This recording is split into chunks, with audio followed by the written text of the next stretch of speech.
ಆತ್ಮೀಯ ಸಹೋದರ ಸಹೋದರಿಯರೆಲ್ಲರಿಗೂ ಶನಿವಾರದ ವ್ಯಾಸಂಗ ತರಗತಿಗೆ ಆದರದ ಸ್ವಾಗತ.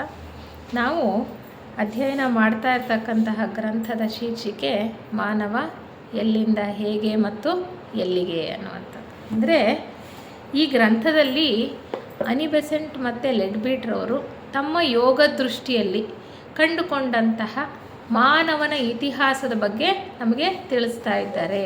ಪ್ರಸ್ತುತ ನಾವು ಮನುಷ್ಯರಾಗಿ ಭೂಮಿ ಮೇಲೆ ಜೀವನ ಮಾಡ್ತಾ ಇದ್ದೇವೆ. ನಮ್ಮ ಇತಿಹಾಸ ಏನು, ನಮ್ಮ ಇತಿಹಾಸ ಎಲ್ಲಿಂದ ಪ್ರಾರಂಭ ಆಯಿತು, ಅವರು ಎಷ್ಟರ ಮಟ್ಟಿಗೆ ಇದರ ಬಗ್ಗೆ ವಿಚಾರಗಳನ್ನು ತಿಳ್ಕೊಳ್ಳೋದಕ್ಕೆ ಸಾಧ್ಯ ಆಯಿತು ಅಂತ ಹೇಳ್ತಾ ನಮಗೆ ಈ ಗ್ರಂಥದಲ್ಲಿ ಅನೇಕ ವಿಚಾರಗಳನ್ನು ತಿಳಿಸ್ತಾ ಬರ್ತಾರೆ.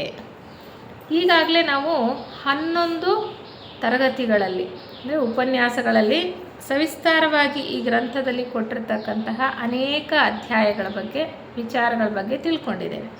ಈ ದಿನ 14 ಮತ್ತು 15ನೇ ಅಧ್ಯಾಯದಲ್ಲಿ ಏನು ಕೊಟ್ಟಿದ್ದಾರೆ ವಿಚಾರ, ಅದನ್ನು ತಿಳ್ಕೊಳ್ಳೋ ಪ್ರಯತ್ನ ಮಾಡೋಣಂತೆ. ಈ ಅಧ್ಯಾಯದ ಶೀರ್ಷಿಕೆ 5ನೆಯ ಮಹಾವಂಶದ ಪ್ರಾರಂಭ ಕಾಲ ಅಂತ. ನಮಗೆ ಗೊತ್ತು, ಪ್ರತಿಯೊಂದು ಗೋಳದಲ್ಲೂ ಕೂಡ ಅಂದರೆ ಈ ಸೌರ ಬ್ರಹ್ಮಾಂಡದಲ್ಲಿ ಜೀವ ವಿಕಾಸ ಅನ್ನೋದು ನಡೀತಾ ಇದೆಯಲ್ಲ, ಅದರಲ್ಲಿ 10 ಯೋಜನೆಗಳಿದೆ. ಒಂದು ಭೂ ವಿಕಾಸ ಯೋಜನೆ. ಈ ಭೂ ವಿಕಾಸ ಯೋಜನೆಯಲ್ಲಿ ಭೂಮಿ ಇರ್ತಕ್ಕಂಥದ್ದು. ಈ ಒಂದು 4ನೆಯ ಮಾಲೆಯಲ್ಲಿ ಭೂಮಿ ಅನ್ನೋದು ಬರುತ್ತೆ. 7 ಗೋಳಗಳ ಒಂದೊಂದು ಮಾಲೆ. ಜೀವ ಚೈತನ್ಯ ಇಲ್ಲಿ 7 ಬಾರಿ ಸುತ್ತತಕ್ಕಂಥದ್ದು. ಪ್ರಸ್ತುತ ಜೀವ ಚೈತನ್ಯ 4ನೆಯ ಸುತ್ತಿನಲ್ಲಿ ಈ ಗೋಳವನ್ನು ಸುತ್ತುತ್ತಾ ಇದೆ, ಅಂದರೆ 4ನೆಯ ಸುತ್ತಿನಲ್ಲಿದೆ. ಈಗ ಭೂಮಿಯ ಮೇಲೆ ಅಥವಾ ಭೂಮಿಯಲ್ಲಿ ಜೀವ ಚೈತನ್ಯ ಹೆಚ್ಚು ಸಕ್ರಿಯವಾಗಿ ಕೆಲಸ ಮಾಡ್ತಾ ಇದೆ ಅಂತ ನಾವು ತಿಳ್ಕೊಳ್ಬೇಕಾಗತ್ತೆ.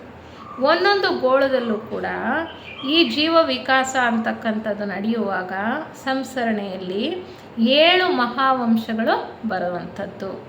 7 ಮಹಾವಂಶ. ಒಂದೊಂದು ಮಹಾವಂಶದಲ್ಲೂ ಕೂಡ 7 ಉಪವಂಶಗಳು ಇರುವಂಥದ್ದು. ನಾವೀಗಾಗಲೇ ಮೊದಲನೆಯ ಮಹಾವಂಶದಿಂದ ಪ್ರಾರಂಭ ಮಾಡಿ ಭೂಮಿಯ ಮೇಲೆ ಮೊದಲನೆಯ ಮಹಾವಂಶದಿಂದ ಪ್ರಾರಂಭ ಮಾಡಿ ಹಿಂದಿನ ಒಂದು ತರಗತಿಯಲ್ಲಿ 4ನೆಯ ಮಹಾವಂಶದ ಬಗ್ಗೆ ತಿಳ್ಕೊಂಡಿದ್ವಿ. ಈ ದಿನ 5ನೆಯ ಮಹಾವಂಶದ ಬಗ್ಗೆ ತಿಳ್ಕೊಳ್ಳೋಣ. ಪ್ರಸ್ತುತ ಈಗ ನಡೀತಾ ಇರೋದು 5ನೆಯ ಮಹಾವಂಶನೇ. ಅಂದರೆ ನಾವೆಲ್ಲ ಈ 5ನೆಯ ಮಹಾವಂಶಕ್ಕೆ ಸೇರಿದಂತಹವರೇನೆ. ಈ ಭೂಮಿಯ ಮೇಲೆ 5ನೆಯ ಮಹಾವಂಶ ಹೇಗೆ ಪ್ರಾರಂಭ ಆಯಿತು, ಎಲ್ಲಿ ಪ್ರಾರಂಭ ಆಯಿತು, ಯಾವ ರೀತಿ ಈ ಒಂದು ಮನುಷ್ಯನ ವಿಕಾಸ ಅಂತಕ್ಕಂಥದ್ದು ಮುಂದುವರಿತಾ ಹೋಗ್ತಾ ಇದೆ ಅನ್ನುವಂತಹ ವಿಚಾರವನ್ನು ಈ ಅಧ್ಯಾಯದಲ್ಲಿ ನಮಗೆ ಹೇಳ್ತಾ ಬರ್ತಾರೆ. ಹಿಂದಿನ ಒಂದು ಮಹಾವಂಶ ಅಂದರೆ 4ನೆಯ ಮಹಾವಂಶ, ಅದನ್ನು ಅಟ್ಲಾಂಟಿಸ್ ಮಹಾವಂಶ ಅಂತ ಹೇಳ್ತಕ್ಕಂಥದ್ದು. ಅದು ನಾವು ಅದ್ರ ಬಗ್ಗೆ ಸವಿಸ್ತಾರವಾಗಿ ತಿಳ್ಕೊಂಡ್ವಿ. ಅಟ್ಲಾಂಟಿಸ್ ಖಂಡದಲ್ಲಿ ಈ ಒಂದು ವಿಕಾಸ ಯೋಜನೆಯನ್ನು ನಡೀತಾ ಇತ್ತು ಅಂತ. ಆ 4ನೆಯ ಮಹಾವಂಶ ಇನ್ನೂ ನಡೀತಾ ಇರುವಾಗಲೇ 5ನೆಯ ಮಹಾವಂಶಕ್ಕೆ ಸಿದ್ಧತೆ ಅಂತಕ್ಕಂಥದ್ದು ಪ್ರಾರಂಭ ಆಯಿತು ಅಂತಲೂ ನಾವು ತಿಳ್ಕೊಂಡ್ವಿ. 5ನೆಯ ಮಹಾವಂಶದ ಮನು, ಯಾಕೆಂದರೆ ಒಂದೊಂದು ವಂಶಕ್ಕೂ ಕೂಡ ಒಬ್ಬರು ಮುಖ್ಯಸ್ಥರಿರ್ತಾರೆ, ಅಧಿಕಾರಿಗಳು. ಅಲ್ಲಿ ಯಾವ ರೀತಿ ಈ ಒಂದು ವಿಕಾಸ ಯೋಜನೆ ನಡ್ಕೊಂಡು ಹೋಗಬೇಕು ಅನ್ನುವ ಒಂದು ರೀತಿಯಲ್ಲಿ ಕೆಲಸ ಮಾಡ್ತಾ ಇರ್ತಾರೆ. ಎಲ್ಲವನ್ನೂ ನೋಡ್ಕೊಳ್ತಕ್ಕಂಥವರೇ ಮನುಗಳು, ಆಡಳಿತವನ್ನು ನೋಡ್ಕೊಳ್ತಕ್ಕಂಥವ್ರು. ಒಂದೊಂದು ಮಹಾವಂಶಕ್ಕೂ ಕೂಡ ಒಬ್ಬೊಬ್ಬರು ಮನುಗಳಿರ್ತಾರೆ. ಪ್ರಸ್ತುತ 5ನೆಯ ಮಹಾವಂಶಕ್ಕೆ ಮನುಗಳು ವೈವಸ್ವತ ಮನುಗಳು.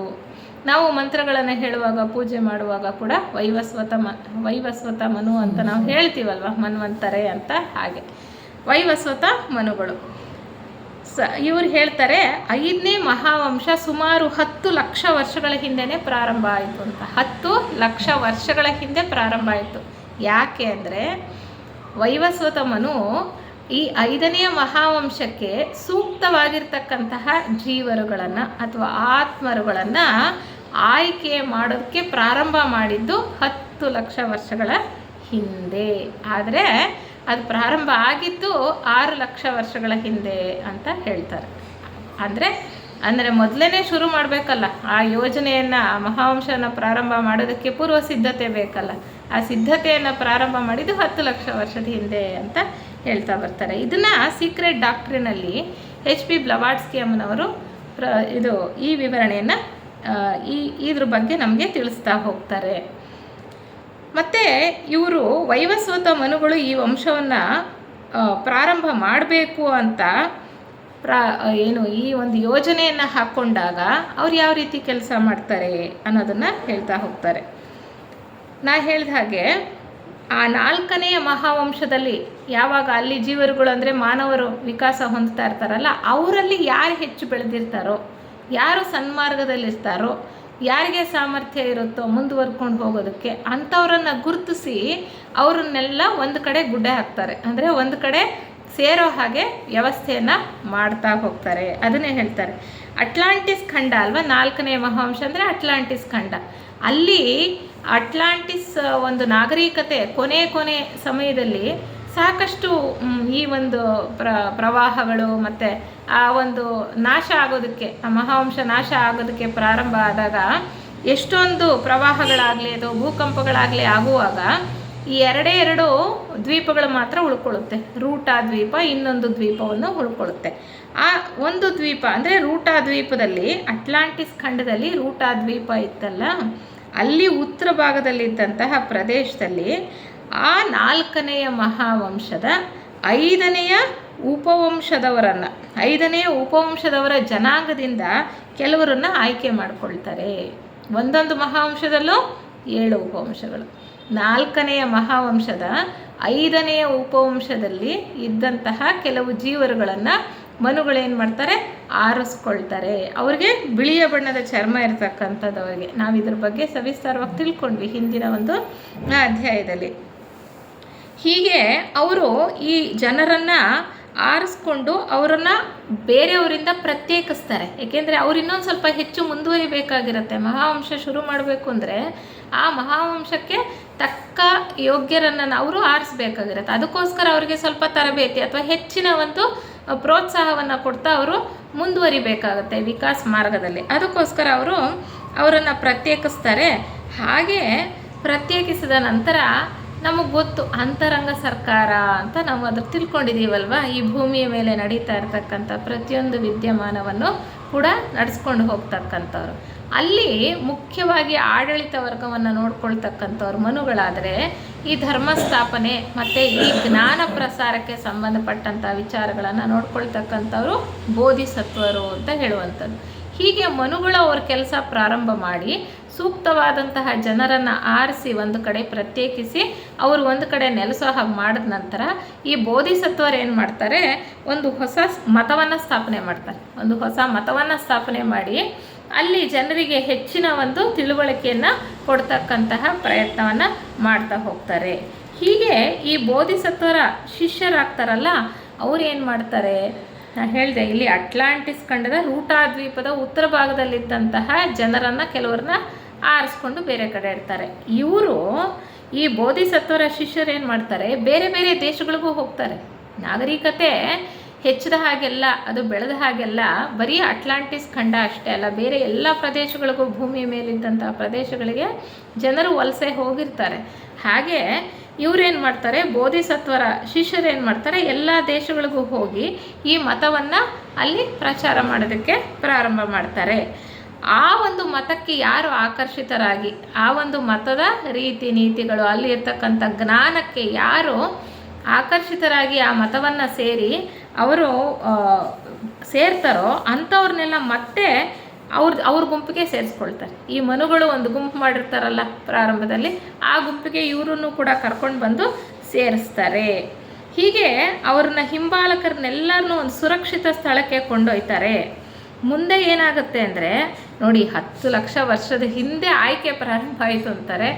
ಸರಿಯಾಗಿ ಪ್ರಾರಂಭ ಆಗಿತ್ತು ಅಂದರೆ 6 ಲಕ್ಷ ವರ್ಷ ಅಂತಾರೆ. ಆದರೂ ಕೂಡ ನೋಡಿ 75,025ನೇ ವರ್ಷದಲ್ಲಿ ಅಟ್ಲಾಂಟಿಸ್ ಖಂಡದಲ್ಲಿ ಈ ಪ್ರವಾಹಗಳು ಕಾಣಿಸ್ತಕ್ಕಂಥದ್ದು. ಆವಾಗ ಹೆಚ್ಚು ಈ ಭೂಭಾಗ ಸಮುದ್ರದಲ್ಲಿ ಮುಳುಗಡೆ ಆಗತಕ್ಕಂಥದ್ದು. ಅಂತಹ ಒಂದು ಅನಾಹುತದ ಪರಿಸ್ಥಿತಿಯಲ್ಲೂ ಕೂಡ ಇವರು ಯಾರನ್ನ ಆಯ್ಕೆ ಮಾಡಿರ್ತಾರೋ ಜನರನ್ನು, ಅವರನ್ನು ಸುರಕ್ಷಿತವಾಗೇ ಇಡ್ತಾಯಿದ್ರು. ಏಕೆಂದರೆ ಅವ್ರು ಮುಂದಿನ ಮಹಾವಂಶವನ್ನು ಬೆಳೆಸ್ಕೊಂಡು ಹೋಗಬೇಕು, ಪ್ರಾರಂಭ ಮಾಡಿ ಬೆಳೆಸೋದಕ್ಕೋಸ್ಕರ ಅವರು ಆಯ್ಕೆ ಮಾಡಿ ಇಟ್ಕೊಂಡಿದ್ದವರು. ಅದಕ್ಕೆ ಅವರನ್ನು ಅಂತಹ ಒಂದು ದೊಡ್ಡ ಅನಾಹುತದ ಸಮಯದಲ್ಲೂ ಕೂಡ ರಕ್ಷಣೆ ಮಾಡ್ತಾ ಇರ್ತಾರೆ. ಯಾರು? ಮನುಗಳು ರಕ್ಷಣೆ ಮಾಡ್ತಾ ಇರ್ತಾರೆ ಅಂತ ಹೇಳ್ತಾರೆ. ಹೀಬ್ರೂ ಜನಾಂಗ ಅಂತ ನಾವು ಕೇಳಿರ್ಬೋದು, ಈ ಯುರೋಪಿಯನ್ ಖಂಡದ ಕಡೆ ಹೇಳ್ತಾರೆ ಹೀಬ್ರೂ ಜನಾಂಗ. ಅವರಲ್ಲಿ ಆ ಕಥೆಗಳಿದೆಯಂತೆ. ಆ ಕಥೆಗಳಲ್ಲಿ ಈ ಹೀಬ್ರೂ ಜನಾಂಗದ ಪೂರ್ವಿಕರು ಮನುವಿನ ಹಿಂಬಾಲಕರು ಅಂತಕ್ಕಂಥ ಅವ್ರ ಕಥೆಗಳಲ್ಲಿ ಹೇಳ್ತಾರಂತೆ. ಅಂದರೆ ನಮಗೆ ಎಲ್ಲಿ ಸಿಕ್ಕತ್ತೆ ಇದಕ್ಕೆಲ್ಲ ಪುರಾವೆ ಅಂತ ಹುಡ್ಕೊಳ್ತಾ ಹೋದರೆ ಸಿಗುತ್ತೆ. ಇವ್ರು ಯೋಗ ದೃಷ್ಟಿಯಲ್ಲಿ ನೋಡಿ ಹೇಳಿರ್ತಕ್ಕಂಥದ್ದು. ಆದರೂ ಅಲ್ಲೂ ಇಲ್ಲೂ ಎಷ್ಟೋ ಕಡೆ ಉಲ್ಲೇಖಗಳಿದೆ, ನಮ್ಮ ಪುರಾಣಗಳಲ್ಲೂ ಕೂಡ ಅಲ್ಲೂ ಇಲ್ಲೂ ಸಿಗತಕ್ಕಂಥದ್ದು. ಹೌದು ಹೌದು, ಖಂಡಿತ ಇತಿಹಾಸದಲ್ಲಿ, ಹೌದು ಇತಿಹಾಸದಲ್ಲೂ ಬರತಕ್ಕಂಥದ್ದು. ಹಾಗೆ ಹೀಬ್ರೂ ಜನಾಂಗದ ಪೂರ್ವಿಕರು ಅಂತ ಇವ್ರನ್ನ ಗುರುತಿಸಿದ್ದಾರೆ ಅಂತ ಹೇಳ್ತಾರೆ. ಇವರು ಈ ಗುಂಪು ಇರುತ್ತಲ್ಲ, ಈ ಮನುಗಳನ್ನು ಹಿಂಬಾಲಿಸ್ತಾ ಹೋಗಿರ್ತಕ್ಕಂತಹ ಗುಂಪು, ಅವರು ಆರಿಸಿರ್ತಕ್ಕಂಥವ್ರು ಹೇಳ್ತಾರೆ, ಆಗ 4ನೆಯ ಮಹಾವಂಶದ ಸಮಯದಲ್ಲಿ ಸಹರಾ ಅಂತಕ್ಕಂಥದ್ದು ಈಗೇನಾಗಿದೆ ಮರುಭೂಮಿ, ಆವಾಗ ಸಮುದ್ರ ಆಗಿತ್ತು. ಆ ಸಮುದ್ರದ ಮೂಲಕ ಹಾದು ಈಜಿಪ್ಟ್ ದೇಶದ ದಕ್ಷಿಣ ಭಾಗದಿಂದ ಅವರು ಅರೇಬಿಯಾ ದೇಶಕ್ಕೆ ಹೋಗ್ತಾರೆ. ಆ ಸೂಯೇಜ್ ಕಾಲುವೆ ಅಂತ ಇದೆಯಲ್ಲ, ನಾವೀಗ ಮ್ಯಾಪಲ್ಲಿ ನೋಡಿದ್ರೆ ಗೊತ್ತಾಗುತ್ತೆ, ಅಲ್ಲಿಂದ ಅವರು ಈಜಿಪ್ಟ್ ದೇಶಕ್ಕೆ ಹೋಗ್ತಾರಂತೆ. ಹೀಗೆ ಹೋದಂತಹ ಮನುಗಳನ್ನು ಹಿಂಬಾಲಿಸ್ಕೊಂಡು ಹೋದಂಥ ಜನರು ಎಷ್ಟು ಜನ ಇದ್ರು ಅಂದರೆ 9,000 ಜನ ಇದ್ರಂತೆ. ಅಲ್ಲಿ ಇಲ್ಲಿ ಎಲ್ಲ ಕಲೆ ಹಾಕಿದ್ರು, ಯಾರು ಸೂಕ್ತ ಅಂತ ಅನಿಸುತ್ತೋ ಮನುಗಳಿಗೆ ಅವ್ರನ್ನೆಲ್ಲನ ಆಯ್ಕೆ ಮಾಡ್ತಾ ಒಂದು ಗುಂಪು ಮಾಡಿದ್ರಲ್ಲ, ಅವರಲ್ಲಿ 9,000 ಜನ ಇದ್ದರು. ಅದರಲ್ಲಿ ಗಂಡಸರು, ಹೆಂಗಸರು, ಮಕ್ಕಳು ಎಲ್ಲರೂ ಇದ್ದಂಥವ್ರು.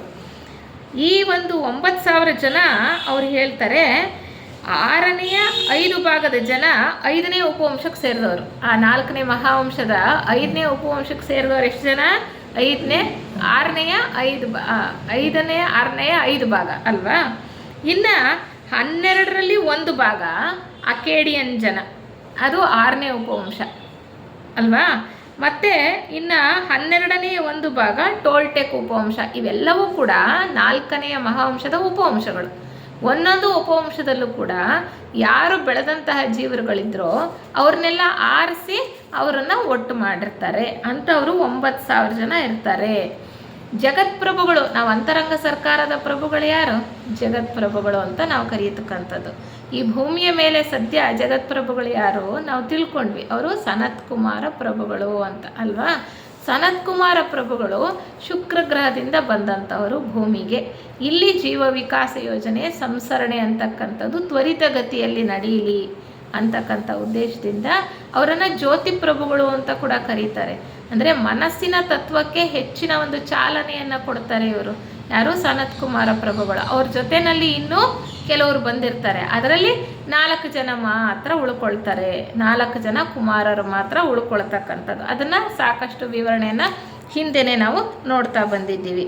ಅಂದರೆ ಜಗತ್ಪ್ರಭುಗಳೇ ಈ ಅಂತರಂಗ ಸರ್ಕಾರದ ಮುಖ್ಯ ಅಧಿಕಾರಿ. ಅವರೇ ಎಲ್ಲವನ್ನೂ ಕೂಡ ನಿರ್ದೇಶಿಸಿ ಇಲ್ಲಿ ಭೂಮಿಯ ಮೇಲೆ ಏನೇನು ಹೇಗೆ ಕೆಲಸ ಕಾರ್ಯಗಳು ನಡಿಬೇಕು, ಹೇಗೆ ನಾಗರಿಕತೆಗಳು ಪ್ರಾರಂಭ ಆಗಬೇಕು, ಹೇಗೆ ಮಹಾವಂಶಗಳು ಕೆಲಸ ಮಾಡಬೇಕು, ಪ್ರತಿಯೊಂದರಲ್ಲೂ ಕೂಡ ಹೇಗೆ ಈ ಜೀವ ವಿಕಾಸ ಅನ್ನೋದು ನಡ್ಕೊಳ್ತಾ ಹೋಗಬೇಕು ಅಂತಕ್ಕಂಥದ್ದನ್ನು ಎಲ್ಲವನ್ನೂ ಯೋಜನೆ ಮಾಡ್ತಕ್ಕಂಥದ್ದು ಈ ಅಂತರಂಗ ಸರ್ಕಾರದ ಪ್ರಭುಗಳು. ಅವರನ್ನು ಜಗತ್ಪ್ರಭುಗಳು ಅಂತ ಕರೀತಕ್ಕಂಥದ್ದು. ಅವರ ಆದೇಶದ ಮೇರೆಗೆ ಈ ಒಟ್ಟು ಮಾಡಿದ್ರಲ್ಲ ಜನ 9,000 ಜನ, ಅವರನ್ನು ಅರೇಬಿಯಾ ದೇಶದಲ್ಲಿರ್ತಕ್ಕಂತಹ ಒಂದು ಮೈದಾನ ಪ್ರದೇಶಕ್ಕೆ ಕರ್ಕೊಂಡು ಹೋಗಿ ಅಲ್ಲಿ ಬಿಡ್ತಾರೆ.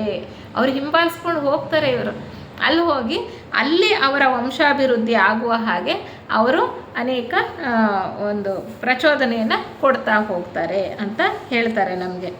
ಅಂದರೆ ಈಗ್ಗೆ ಸುಮಾರು 77,000 ವರ್ಷಗಳ ಹಿಂದೆ ಅಟ್ಲಾಂಟಿಯನ್ನರು ವಶಪಡಿಸ್ಕೊಂಡಿದ್ರು ಯಾವುದು? ಈಜಿಪ್ಟ್ ದೇಶವನ್ನು. ಅಂದರೆ 4ನೇ ಮಹಾವಂಶದ ಜನ ಅಲ್ವಾ. ಅದು ಅಟ್ಲಾಂಟಿಸ್ ಸಾಗರದಲ್ಲಿ, ಅಂದರೆ ಅದು ಅದರೊಳಗಡೆ ಸಮುದ್ರದ ನೀರು ನುಗ್ಗಿ ಅಟ್ಲಾಂಟಿಯನ್ ನಾಗರಿಕತೆ ನಾಶ ಆಗುತ್ತೆ. ಅಂದರೆ 77,000 ಕಾಲಮಾನದಿಂದ ಕ್ರಿಸ್ತಪೂರ್ವ 77,000ರಿಂದ ಕ್ರಿಸ್ತಪೂರ್ವ 75,000 ಕಾಲಮಾನ ಇದೆಯಲ್ಲ, ಆ ಕಾಲಮಾನದಲ್ಲಿ ಈ ಎಲ್ಲ ಅನಾಹುತಗಳು ನಡೀತಾ ಬರುತ್ತೆ. ಸಮುದ್ರದಲ್ಲಿ ಪ್ರಳಯಗಳಾಗ್ತಕ್ಕಂಥದ್ದು ನಾವು ಕೇಳ್ತೀವಲ್ಲ, ದೊಡ್ಡ ದೊಡ್ಡ ಪ್ರಳಯಗಳಾಗ್ತಕ್ಕಂಥದ್ದು. ಆ ಒಂದು ಮಹಾವಂಶ ಕೊನೆಯ ಅಂಚಿಗೆ ಬಂದಾಗ, ಅದು ವಿನಾಶದ ಅಂಚಿಗೆ ಬಂದಾಗ ಈ ಎಲ್ಲವೂ ಕೂಡ ನಾವು ಹೊರಗಡೆ ಪ್ರಕೃತಿಯಲ್ಲಿ ಈ ರೀತಿಯ ವಿದ್ಯಮಾನಗಳನ್ನು ನೋಡ್ತೇವೆ. ಹಾಗೆ 77,000 ವರ್ಷಗಳ ಹಿಂದೆ ಈ ಈಜಿಪ್ಟ್ ದೇಶವನ್ನು ಕೂಡ ಅವರು ವಶಪಡಿಸ್ಕೊಂಡಿರ್ತಾರಲ್ಲ, ಅದು ಸಮುದ್ರದಲ್ಲಿ ಮುಳುಗು ಹೋಯಿತು ಅಂತ ಹೇಳ್ತಾರೆ. ಅದಾದ ನಂತರ ಮತ್ತೊಂದು ನಾಗರಿಕತೆ ಅಲ್ಲಿ ಪ್ರಾರಂಭ ಆಗುತ್ತೆ, ಅಟ್ಲಾಂಟಿಯನ್ ನಾಗರಿಕತೆನೇ ಪ್ರಾರಂಭ ಆಗುತ್ತೆ. ಅದು ಕೂಡ ಸ್ವಲ್ಪ ಅನೇಕ ವರ್ಷಗಳ ಕಾಲ ಇರುತ್ತೆ. ಆರ್ಯನ್ನರು ಆ್ಯಕ್ಚುಲಿ ಅವರ ಆಡಳಿತವನ್ನು ಪ್ರಾರಂಭ ಮಾಡಿದ್ದು ಯಾವಾಗ ಅಂದರೆ, ಚೆನ್ನಾಗಿ ಆಡಳಿತ ಮಾಡೋದಕ್ಕೆ ಶುರು ಮಾಡಿದ್ದು ಅಂದರೆ ಕ್ರಿಸ್ತಪೂರ್ವ 13,500 ಅಂತ ಹೇಳ್ತಾರೆ. ಈಗ ನಾವಿರೋದು ಕ್ರಿಸ್ತ ಶಕ, ಇದು ಕ್ರಿಸ್ತಪೂರ್ವ 13,500ರಲ್ಲಿ ಆರ್ಯನ್ನರ ಒಂದು ಚಕ್ರಾಧಿಪತ್ಯ ಬರುತ್ತೆ ಅಂತ ಮೊದಲೇ ಹೇಳ್ತಾ ಇದ್ದಾರೆ ಇಲ್ಲಿ. ಇರಲಿ, ಹೀಗೆ ಅವ್ರು ಏನೇನು ಕಾಣ್ತಾರೋ ಅವ್ರ ಯೋಗ ದೃಷ್ಟಿನಲ್ಲಿ, ಅವ್ರೇನು ಒಂದಾದ್ಮೇಲೆ ಒಂದು ಘಟನೆ ಅಂತ ಅಲ್ಲ, ಅವ್ರ ಯೋಗ ದೃಷ್ಟಿನಲ್ಲಿ ನೋಡುವಾಗ ಅವ್ರಿಗೆ ಎಲ್ಲೆಲ್ಲಿ ಏನೇನು ಕಾಣಿಸ್ತಾ ಇದೆಯೋ, ಅವ್ರ ದೃಷ್ಟಿಗೆ ಏನು ಬಂತೋ ಅದನ್ನೆಲ್ಲವನ್ನು ಕೂಡ ಅವ್ರು ಹೇಳ್ತಾ ಹೋಗ್ತಾರೆ. ಅಲ್ಲಿ ಅವರ ಹತ್ತಿರ ಇದ್ದಂತಹ ಸಹಚರರು ಅದನ್ನು ಬರ್ಕೊಳ್ತಾ ಹೋಗ್ತಾರೆ. ಯಾರು ಅನಿಬೆಸೆಂಟ್ರು ಮತ್ತು ಲೆಡ್ಬಿಟ್ರು ಹೇಳೋದನ್ನು ಅವರ ಹಿಂಬಾಲಕರು ಬರ್ಕೊಳ್ತಾ ಹೋಗ್ತಾರೆ. ಆಮೇಲೆ ಅದನ್ನು ಕ್ರೌಢೀಕರಿಸಿ ಪರಿಷ್ಕಾರ ಮಾಡಿ ಈ ಒಂದು ಲೇಖನದಲ್ಲಿ ಕೊಟ್ಟಿರ್ತಕ್ಕಂಥದ್ದು. ಹೀಗೆ ಈ ಮನು ಯಾವಾಗ ವೈವಸ್ವತ ಮನು ಸೂಕ್ತವಾದಂತಹ ಆತ್ಮರುಗಳನ್ನು ಆರಿಸಿ ಒಂದು ಕಡೆ ಅವರ ವಂಶಾಭಿವೃದ್ಧಿ ಆಗೋ ಹಾಗೆ ಮಾಡ್ತಾರಲ್ಲ, ಹಾಗೆ ಮಾಡ್ತಾ ಇದ್ರೂ ಕೂಡ ಅನೇಕ ಸಾರಿ ಏನಾಗುತ್ತೆ ಅಂದರೆ, ಈ 4ನೇ ಮಹಾವಂಶದವ್ರು ಇರ್ತಾರಲ್ಲ, ಅದರಲ್ಲೂ ಕೂಡ ಕೆಲವು ಅಂದರೆ ಕ್ರೂರ ವ್ಯಕ್ತಿತ್ವ ಇದ್ದಂತಹವರು ಆ ದಾಳಿ ಮಾಡಬೇಕು ಅಂತ ಈಗಲೂ ನೋಡ್ತೀವಿ. ಒಳ್ಳೆಯವರು ಇರ್ತಾರೆ, ಕೆಟ್ಟವರು ಇರ್ತಾರೆ ಅಲ್ವಾ. ಏನು ಉದ್ದೇಶ ಇಲ್ದಲೇ ಅವ್ರ ಮೇಲೆ ದಾಳಿ ಮಾಡಿ ಅವರನ್ನು ನಾಶ ಮಾಡ್ತಕ್ಕಂಥದ್ದು. ಹೀಗೆ ಎಷ್ಟೋ ಸರಿ ಆಗುತ್ತೆ ನೋಡಿ. ಮನುಗಳು ಎಷ್ಟು ಪ್ರಯತ್ನಪಟ್ಟು ಈ ಒಂದು ಸಂತತಿಯನ್ನು ಅವರು ಹುಡುಕಿ ಜನರನ್ನ ಒಟ್ಟು ಮಾಡ್ತಾರಲ್ಲ, ಆ ಜನರಲ್ಲಿ ಇವರೇ ಸ್ವತಃ ಜನ್ಮ ತಗೊಳ್ತಾರೆ. ಅವರ ಹೊಟ್ಟೆಯಲ್ಲಿ ಹುಟ್ಟಿ ನಂತರ ಅವರನ್ನು ವಂಶವನ್ನು ಬೆಳೆಸ್ತಾ ಹೋಗ್ತಾರೆ. ನಿಜವಾದ ಅರ್ಥದಲ್ಲಿ ಪ್ರತಿಯೊಂದು ಮಹಾವಂಶನೂ ಕೂಡ ಪ್ರಾರಂಭ ಆಗಿರೋದು ಮತ್ತು ಬೆಳೀತಾ ಹೋಗ್ತಕ್ಕಂಥದ್ದು ಆ ಮಹಾವಂಶದ ಮನುವಿನ ಸಂತತಿನೇ ಅಂತ ಹೇಳ್ತಕ್ಕಂಥದ್ದು. ಬರ್ತಾ ಬರ್ತಾ ಬರ್ತಾ ಆ ರೀತಿ ಎಷ್ಟೊಂದು ಬದಲಾವಣೆಗಳು ಆಗಿ ಹೋಗಿರುತ್ತೆ. ಹೀಗೆ ಎಷ್ಟೊಂದು ಕಾಲದ ನಂತರ ಅನೇಕ ಸಾರಿ ಅವ್ರ ಮೇಲೆ ದಾಳಿ ಆಗುತ್ತೆ. ಆ ಎಷ್ಟು ಜನರನ್ನು ಒಂದು ಕಡೆ ಗೂಡಿಸಿರ್ತಾರಲ್ಲ ಅವ್ರು ಮತ್ತೆ ಸಂಹಾರ ಆಗೋಗ್ತಾರೆ. ಮತ್ತೆ ಇನ್ನೊಂದಷ್ಟು ಜನ ಆಯ್ಕೆ ಮಾಡ್ತಾರೆ, ಮತ್ತೆ ಇನ್ನೊಂದು ಕಡೆ ಪ್ರದೇಶದಲ್ಲಿ ಇಡ್ತಾರೆ. ಅವರಲ್ಲಿ ಮುಂದುವರ್ಕೊಂಡು ಹೋಗಲಿ ಅಂತ ಮತ್ತೆ ವೈವಸ್ವತ ಮನುಗಳು ಅವರು ಜನ್ಮವನ್ನು ಪಡ್ಕೊಳ್ತಾರೆ. ಅವರ ರೂಪ ಇರ್ಬೋದು, ವಿನ್ಯಾಸ ಇರ್ಬೋದು, ಅವರ ಗುಣಲಕ್ಷಣಗಳು ಎಲ್ಲವನ್ನೂ ಕೂಡ ತಿಡ್ತಾ ಆ ಒಂದು ಮಹಾವಂಶಕ್ಕೆ ಬೇಕಾದಂತಹ ಪ್ರತಿಯೊಂದು ಕೂಡ ಪೂರ್ವ ಸಿದ್ಧತೆಯನ್ನು ಮಾಡ್ತಾ ಹೋಗ್ತಾರೆ. ಹೀಗೆ ಅನೇಕ ಕಾಲದವರೆಗೆ ಹೋರಾಟ ನಡೀತಲೇ ಇರುತ್ತೆ. ಕೊನೆಯಲ್ಲಿ ಸ್ವಲ್ಪ ಅರೇಬಿಯಾ ದೇಶದಲ್ಲಿ ಸ್ವಲ್ಪ ಕಾಲ ಶಾಂತಿ ಅನ್ನೋದಿತ್ತು. ಯಾಕೆಂದರೆ ಇವ್ರನ್ನ ಎಲ್ಲಿ ದಾಳಿ ಆಗುತ್ತೋ ಅಲ್ಲಿಂದ ಬಿಟ್ಟು ಇನ್ನೊಂದು ಕಡೆ ಕರ್ಕೊಂಡು ಹೋಗ್ತಿದ್ರು, ಮತ್ತು ಅಲ್ಲಿಂದ ಮತ್ತಿನ್ನೊಂದು ಕಡೆಗೆ ಎಲ್ಲಿ ಸುರಕ್ಷಿತ ಸ್ಥಳ ಅನಿಸುತ್ತೋ ಹಾಗೆ ಅಂಥ ಜಾಗಗಳಿಗೆ ಕರ್ಕೊಂಡು ಹೋಗ್ತಾಯಿದ್ರು. ಹೌದು, ವಲಸೆ ಹೋಗ್ತಾಯಿದ್ರು.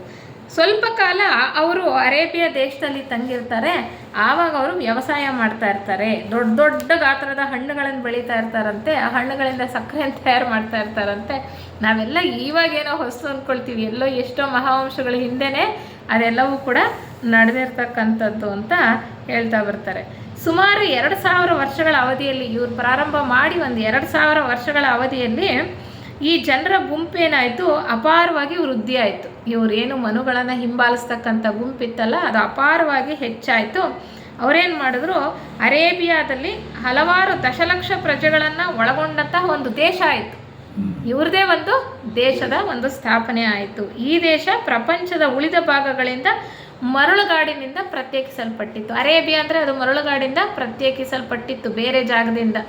ಅಲ್ಲಿ ಇವರ ಒಂದು ದೇಶವನ್ನು ಅವರು ಕಟ್ಟಿಕೊಂಡಿದ್ರು 5ನೇ ಮಹಾವಂಶದ ಪ್ರಾರಂಭ ಕಾಲದಲ್ಲಿ ನಾನು ಹೇಳ್ತಾ ಇರ್ತಕ್ಕಂಥದ್ದು. ಹೀಗೆ ಬೇರೆ ಬೇರೆ ಕಾಲದಲ್ಲಿ ಅರೇಬಿಯಾ ದೇಶದಿಂದ ಇಲ್ಲಿ ಎಲ್ಲಿ ಜನಸಂಖ್ಯೆ ಜಾಸ್ತಿ ಆಗುತ್ತೋ ಹೆಚ್ಚಿನ ಆ ಭೂಪ್ರದೇಶವನ್ನು ಆವರಿಸ್ಕೊಳ್ತಾರೆ, ಆಕ್ರಮಣ ಮಾಡ್ಕೊಳ್ತಾರೆ.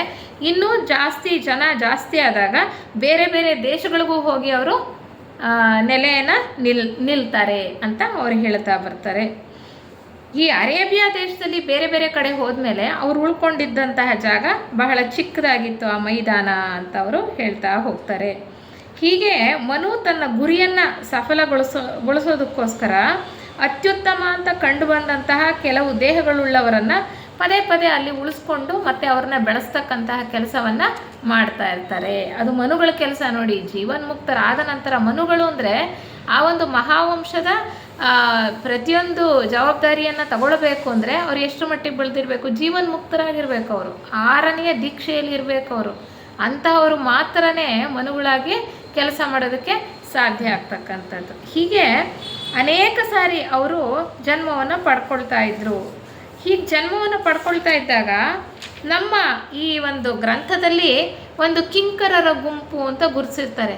ಇವ್ರು ಏನು ಮಾಡ್ತಾರೆ, ಅವ್ರ ಯೋಗ ದೃಷ್ಟಿಯಲ್ಲಿ ಕೆಲವು ಆತ್ಮಗಳನ್ನು ಹಿಂಬಾಲಿಸ್ಕೊಂಡು ಹೋಗಿ ಅವರಿಗೆ ತಮ್ಮ ಆತ್ಮಗಳನ್ನೇ ಹಿಂಬಾಲಿಸ್ಕೊಂಡು ಹೋಗ್ತಾರೆ. ಅವ್ರು ಯಾರ ಜೊತೆಯಲ್ಲಿದ್ದರು, ಅಲ್ಲಿ ಸುತ್ತಮುತ್ತ ಯಾರಿದ್ರು ಅವ್ರನ್ನ ಗುರುತಿಸ್ತಾ ಇಲ್ಲಿ ಸುಮಾರು ಜನರಿಗೆ ಅವರು ಒಂದು ಹೆಸರನ್ನು ಕೊಡ್ತಾ ಹೋಗ್ತಾರೆ. 30 ಜನರಿಗೆ ಒಂದು ಹೆಸರನ್ನು ಕೊಡ್ತಾರೆ. ಅವರು ಕಿಂಕರರ ಗುಂಪು ಅಂದರೆ ಹೀಗೆ ಮನುಗಳ ಜೊತೆಯಲ್ಲಿ ಅವರ ಸಹಾಯಕರಾಗಿ ಕೆಲಸ ಮಾಡ್ತಾ, ಅವರಿಗೆ ನಿಷ್ಠೆಯಿಂದ ನಡ್ಕೊಳ್ತಾ, ಭಕ್ತಿಭಾವದಿಂದ ಅಲ್ಲಿ ಜನ್ಮವನ್ನು ಪಡ್ಕೊಳ್ತಾ ಅವರ ಹತ್ತಿರದಲ್ಲೇ ಅವರ ಒಂದು ಕೆಲಸ ಕಾರ್ಯದಲ್ಲಿ ಕೈ ಜೋಡಿಸ್ತಕ್ಕಂತಹ ಒಂದು ಕೆಲಸದಲ್ಲಿ ಅವರು ನಿರತರಾಗಿರ್ತಾರೆ. ಅದಕ್ಕೆ ಅವರನ್ನು ಕಿಂಕರರ ಗುಂಪು ಅಂತ ಕರೀತಾ ಇರ್ತಾರೆ.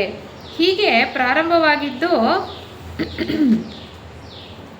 ಅನೇಕ ಸಾರಿ ಹೀಗೆ ಆ ಮನು ಏನಾಗ್ತಾನೆ, ಮನು ಆಗಲೇ ವೃದ್ಧನಾಗೋಗ್ತಾನೆ ಅಂತ ಹೇಳ್ತಾರೆ.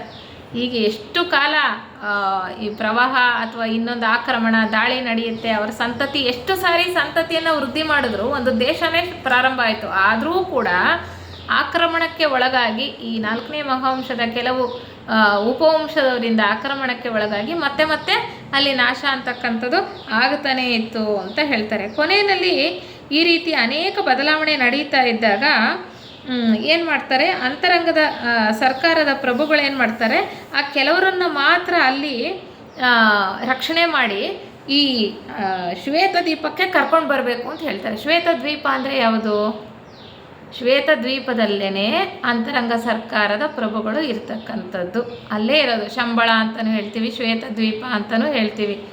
ಅಲ್ಲಿ ಅದು ಗೋಬಿ ಸಮುದ್ರದಲ್ಲಿ ಒಂದು ದ್ವೀಪವಾಗಿತ್ತು. ಈಗ ಗೋಬಿ ಅಂತಕ್ಕಂಥದ್ದು ಏನಾಗಿದೆ, ಈ ಅನೇಕ ದಶಲಕ್ಷ ವರ್ಷಗಳಲ್ಲಿ ಅದು ಎಷ್ಟೋ ಬದಲಾವಣೆ ಆಗಿಬಿಟ್ಟು ಈಗ ಮರುಭೂಮಿ ಆಗಿದೆ ಅಲ್ವಾ.